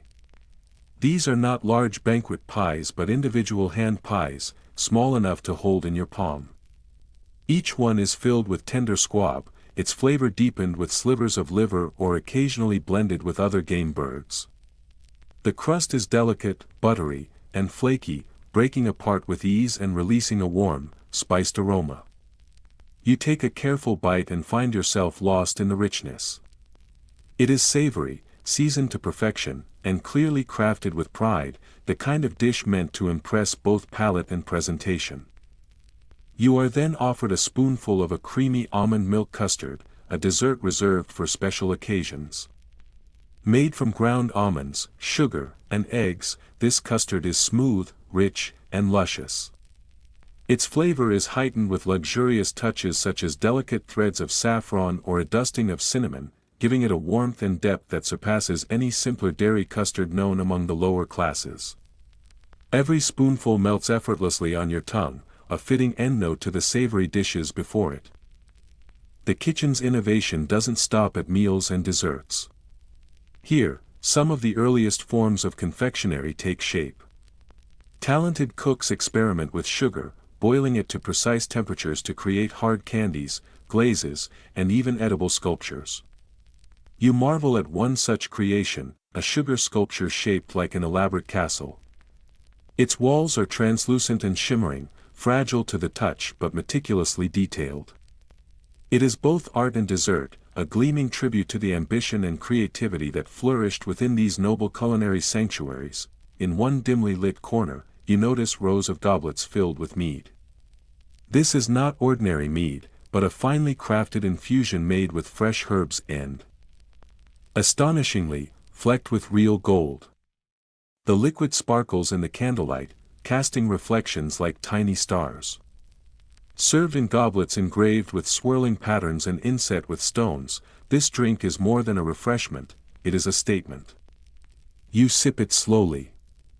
The sweetness of the honeyed mead is perfectly offset by the sharpness of the herbs, creating a balanced, aromatic drink with a finish as brilliant as its appearance. Nearby, another staple of noble snacking is laid out, venison jerky. It is not the succulent roast of legend but rather a chewy, dried preparation, heavily cured with salt and spices. Designed to preserve flavor over long periods, especially useful on hunting expeditions. It delivers a satisfying chew and a bold, concentrated savoriness that speaks to both function and tradition. Your gaze follows the movements of servants carrying wide trays, and you notice a charming detail: trays full of gingerbread men, their forms baked to perfection and decorated with precision. Each cookie is detailed with icing patterns and in some cases painted with edible gold. These spiced cookies were luxury items, often served during festive celebrations, and they represent a whimsical yet meticulous side of medieval cooking. You pick up one and break off a piece. The texture is dense, the spice robust, and the taste rich with molasses and clove, a sweet and satisfying conclusion to the many flavors of this feast. All around you, the kitchen hums with controlled chaos. The heat, the aroma, the clang of metal and pottery, and the voices of dozens of cooks blend into a sensory symphony. This is not the quiet corner of a peasant's home, where pottage boils quietly in a shared pot. This is a world apart. In this place, food is wealth. Junk food becomes a spectacle. Every bite tells a story of power, privilege, and the desire to impress, a reflection of the tastes and ambitions of the elite. As you finally step away from this noble kitchen, the sounds of clinking goblets and laughter gradually dissolve behind you. The cool night air greets you, a sharp contrast to the warmth left behind. The flavors still linger on your tongue: spiced meats, sugared treats, and fragrant drinks, a lasting imprint of the opulence and indulgence that once defined this hidden realm of medieval feasting. The comforting warmth of the noble kitchen gradually fades behind you as you step into the brisk evening air, setting off on a leisurely walk toward the bustling bakery district nestled deep within the heart of a thriving medieval town. This quarter, vibrant with energy and life, is illuminated by the soft, flickering glow of countless ovens. Their light spills gently through open shutters and chimney vents, casting an amber hue across the cobblestone streets. The orange-red embers within pulse gently in the twilight, like the quiet heartbeat of the city's culinary soul. The air is thick with irresistible scents that dance together on the evening breeze. You breathe in the warm, yeasty aroma of freshly baked bread, mingling harmoniously with the sweet notes of cinnamon, nutmeg, and cardamom. These are accompanied by the savory fragrance of roasting meats, their spices curling into the air like invisible tendrils of comfort. This neighborhood thrives as the beating heart of the town's everyday junk food innovation, where the creative energy of skilled bakers, experimental confectioners, and eager street vendors converges in full force. They work long hours, often into the evening, perfecting an evolving range of flavorful treats designed to be affordable for the working class, yet indulgent enough to satisfy the refined palates of even the pickiest townspeople. As you meander along the slightly uneven cobblestones, your path lined with open-fronted shops and roadside carts, you pass rows upon rows of wood-fired ovens. Their steady heat radiates outward, wrapping around you like a cozy, comforting blanket. These ovens are embedded into old stone walls, their surfaces heavily dusted with flour and marked with the black smudges of persistent soot, quiet testaments to the generations of labor etched into their surfaces. Within, the bakers move with practiced ease, each motion precise and rhythmic. Some shape dough into perfect spirals or plates, others stir thick fillings in copper pots until they reach a velvety consistency. Still others apply careful brushstrokes of golden honey to pastries that glisten invitingly under the last light of the setting sun. Your first stop draws you toward a modest wooden stall decorated with bundles of dried herbs and baskets filled with crusty seeded rolls. The bread here crackles gently as it is torn apart, its crispy outer shell giving way to a pillowy, warm interior. Each roll is sprinkled with generous amounts of fragrant seeds such as caraway, fennel, or poppy. These toppings lend an aromatic depth and a slightly nutty flavor that enhances the bread's natural richness. Though simple in composition, these breads were immensely popular with townsfolk, who would often snack on them while walking or sitting by the roadside. Eaten plain or filled with thick slices of salty cheese, cured ham, or delicately smoked meats, they offered a practical and filling meal for workers and travelers alike. One particularly intriguing detail catches your eye here: a display of rare, flavored bread varieties. Medieval bakers, you recall, were occasionally known to experiment with exotic additions for festive days. Among them, a small loaf infused with saffron glows faintly in the fading light. Next to it, a rose-scented bread, its crumb dense and fragrant, draws your attention. You lift a piece to your nose. Its gentle floral aroma is both delicate and nostalgic, a quiet reminder of the artistry and occasional extravagance that underpinned even the most modest food traditions. You continue your stroll until you find yourself paused before the wide window of a well-established bakery. Behind the glass, a splendid array of flan sits arranged in neat rows. These open-faced tarts are filled with a variety of luscious ingredients: thick vanilla custards flecked with spice, vibrant fruit preserves with glistening jewel-like hues, and even savory mixtures of minced spiced meats and root vegetables. These baked creations sit somewhere between sweet dessert and hearty meal, blurring categories and offering an imaginative twist on traditional fare. Their delicate, buttery crusts cradle rich, flavorful fillings that satisfy with every bite, making them a beloved choice across the town. Tempted by the offerings, you reach for a piece of honey-glazed gingerbread. The surface is dark and glossy, and as you bite into it, you are rewarded with a tender, moist texture.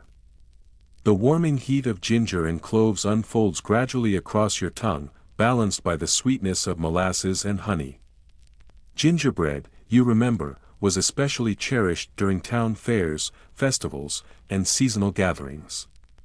Its ingredients, spices imported along trade routes and sweeteners derived from bees or boiled syrups, spoke volumes about the status of the baker or the scale of the celebration. Scholars continue to puzzle over the origins of the medieval love for quick and flavorful street fare.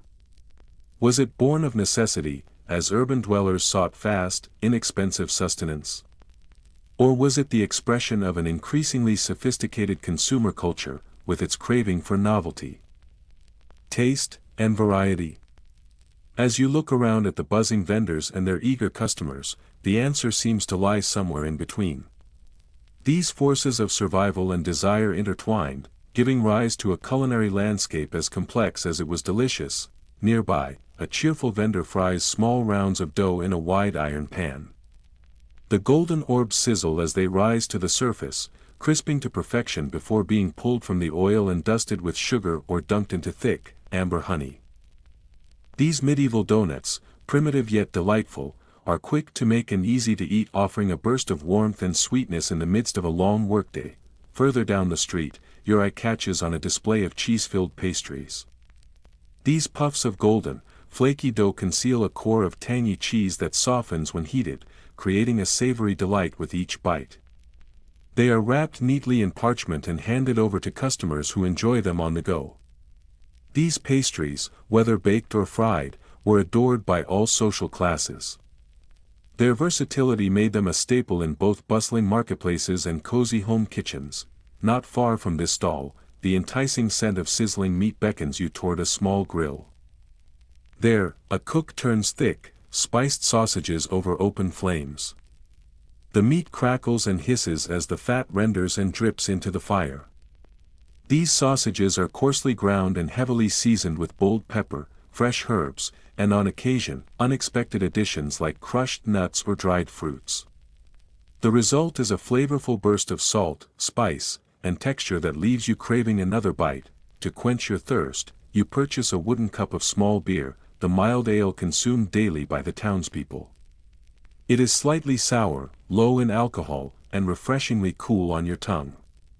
Safer than water drawn from uncertain wells, small beer was often brewed at home or sold by local taverns, and could be flavored with wild herbs or lightly sweetened with honey. Depending on the brewer's resources, nearby, a basket overflows with candied nuts and dried fruits. Their gleaming shells of sugar glisten in the low light, offering a sweet contrast to the savory fare surrounding them. These portable, long-lasting treats were particularly favored by traveling merchants, who needed food that would keep well on the road without sacrificing flavor or pleasure. Continuing onward, you stop at a stall where a cook tends to a shallow pan of toasting barley. The grains pop softly, swelling into light, crunchy snacks that are then tossed with a hint of salt or aromatic spice blends. These simple morsels are immensely satisfying in their crisp texture and robust, earthy flavor. Children, workers, and elders alike snack on them with equal joy, making this treat a timeless favorite across the town. As twilight deepens and the first stars begin to pierce the indigo sky, the warm glow of the bakery district begins to soften. The ovens, having blazed brightly all day, are gradually allowed to cool. The constant clatter of trays, cheerful shouts of vendors, and laughter of customers begin to fade, replaced by the quieter murmur of closing shops and weary footsteps returning home. You take one last look around, feeling a profound sense of contentment. You have tasted not only the flavors of a medieval town street food, but also glimpsed the spirit of its people, their ingenuity, their resilience, and their endless pursuit of simple joys. Finally, you leave the busy streets behind and step into the cool, still air of the approaching night. Behind you, the sounds of mugs clinking and laughter drifting from taverns fade gently into the distance. The lingering tastes of warm bread, fragrant spices, and savory meats remain vivid on your tongue as you walk away, carrying the memory of this flavorful evening with you. You wander now into the twilight of medieval culinary history, stepping slowly, reverently, into a space that feels suspended, neither wholly past nor fully gone. The air around you is laced with soft echoes, the remnants of all the junk foods you've encountered lingering gently, twining through the hush like fragrant smoke from a long-cooled fire. These echoes do not vanish but instead blend into one another, the laughter of market-goers, the clang of iron pots in a hearth-lit kitchen, the hum of music drifting from a festival square. It is as though the sensory tapestry of an entire era has gathered here to exhale its final, golden breath. You can almost hear it, the slow, contented sigh of a time long vanished yet still pulsing faintly through memory. There is a strange serenity in this moment. The sky seems deeper here, the grass beneath your feet softer, and the fading light catches dust motes like flecks of ancient flour in a sunbeam. You are caught in a stillness between centuries, a gentle pause in time's relentless march forward. And in this calm, you begin to sense the heartbeat of a culinary world that never truly disappeared but instead evolved, stretched, and settled into the bones of the present.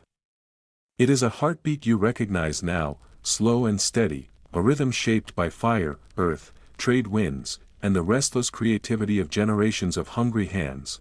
This is a world of both heritage and innovation, of ancient wisdom passed between hands coated in dough and new delights discovered in the mingling of cultures. It was not merely about survival.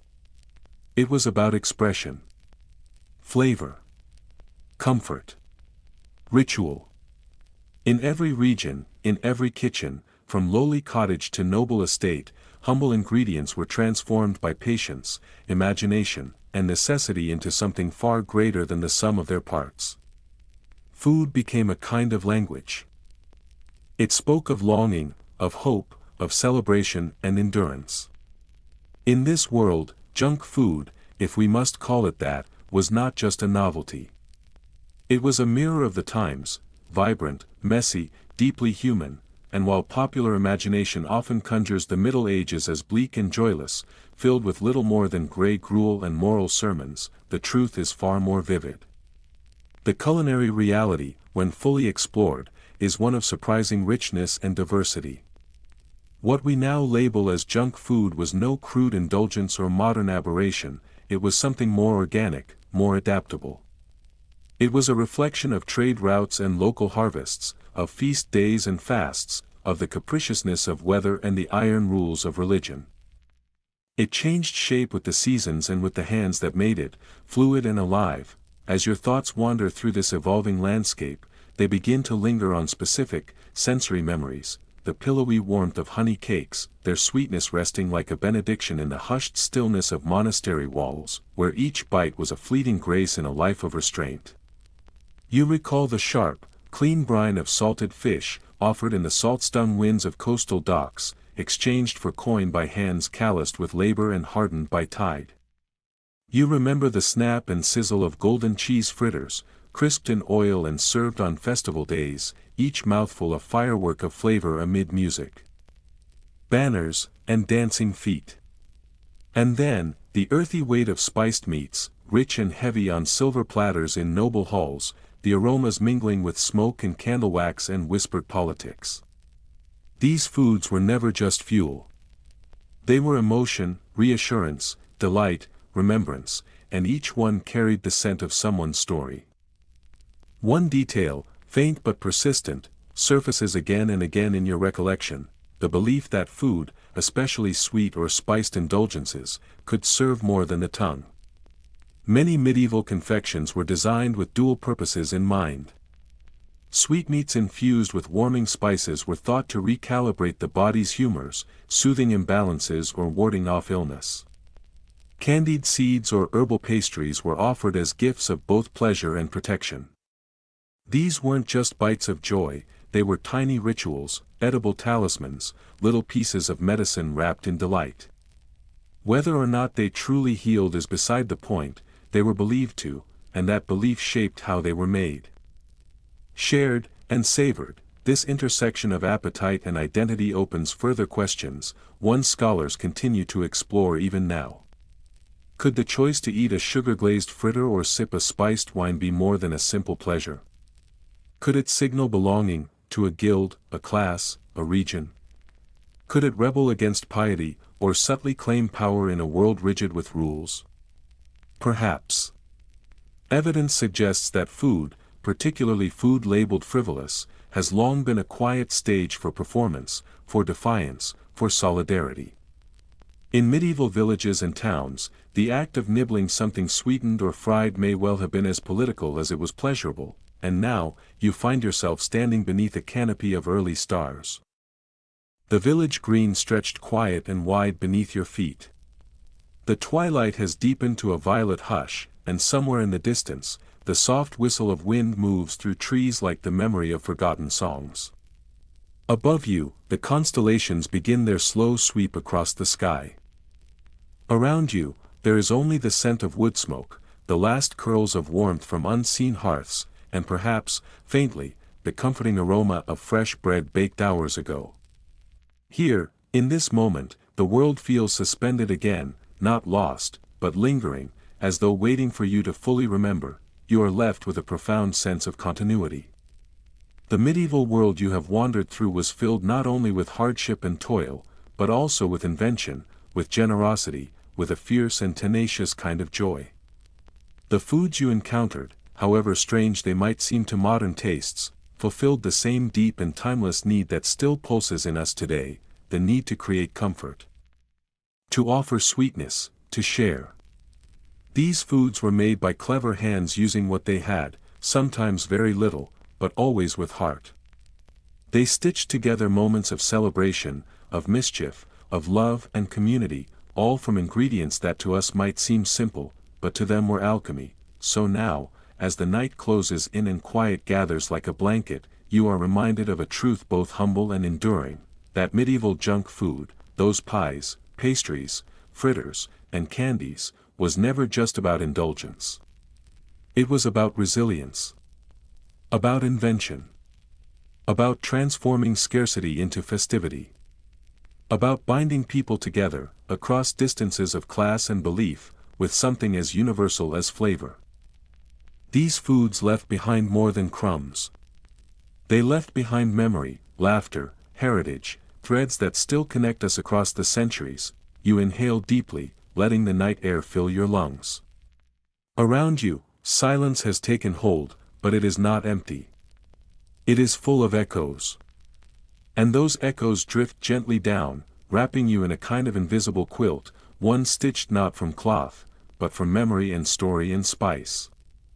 It is a tapestry of all you've seen and tasted, a map of centuries folded quietly into the shape of a meal.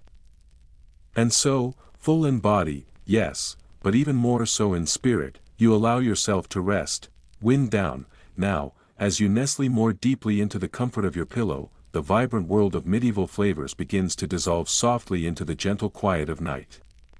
The clamor of markets, the laughter of festivals, the crackle of ovens and the hush of monastic kitchens all melt into a slow, soothing hum that lingers at the edge of your senses. This hum is not noise, but a kind of warmth, a reminder of the beauty and depth of the past you have just experienced. Close your eyes and imagine it, the soft flicker of hearth fire still glowing in the dark, casting golden halos on stone walls. Picture distant music carried on a night breeze from a celebration long ended. Hear the low murmur of voices sharing food and stories under a canopy of stars. The crisp air mixes with the sweetness of honey and the warmth of spices, wrapping around you like a gentle, familiar melody. There is no need to hold tightly to every fact or every recipe. You do not need to remember each dish or ingredient. Let it go. What matters most is the feeling that remains. The feeling of satisfaction, of discovery, of the universal truth that comfort can come from something as small and ordinary as a sweet roll or a steaming cup of broth. Let that feeling stay with you, gentle and quiet, let it carry you into sleep. There is no rush, no task left undone, no noise to disturb your rest. Only the calm rhythm of your breath, steady and peaceful. Around you, the echoes of history fade softly into silence, leaving behind the warmth of memory and imagination. They wrap around you like a soft embrace, neither heavy nor fleeting, just present, good night, and sweet dreams.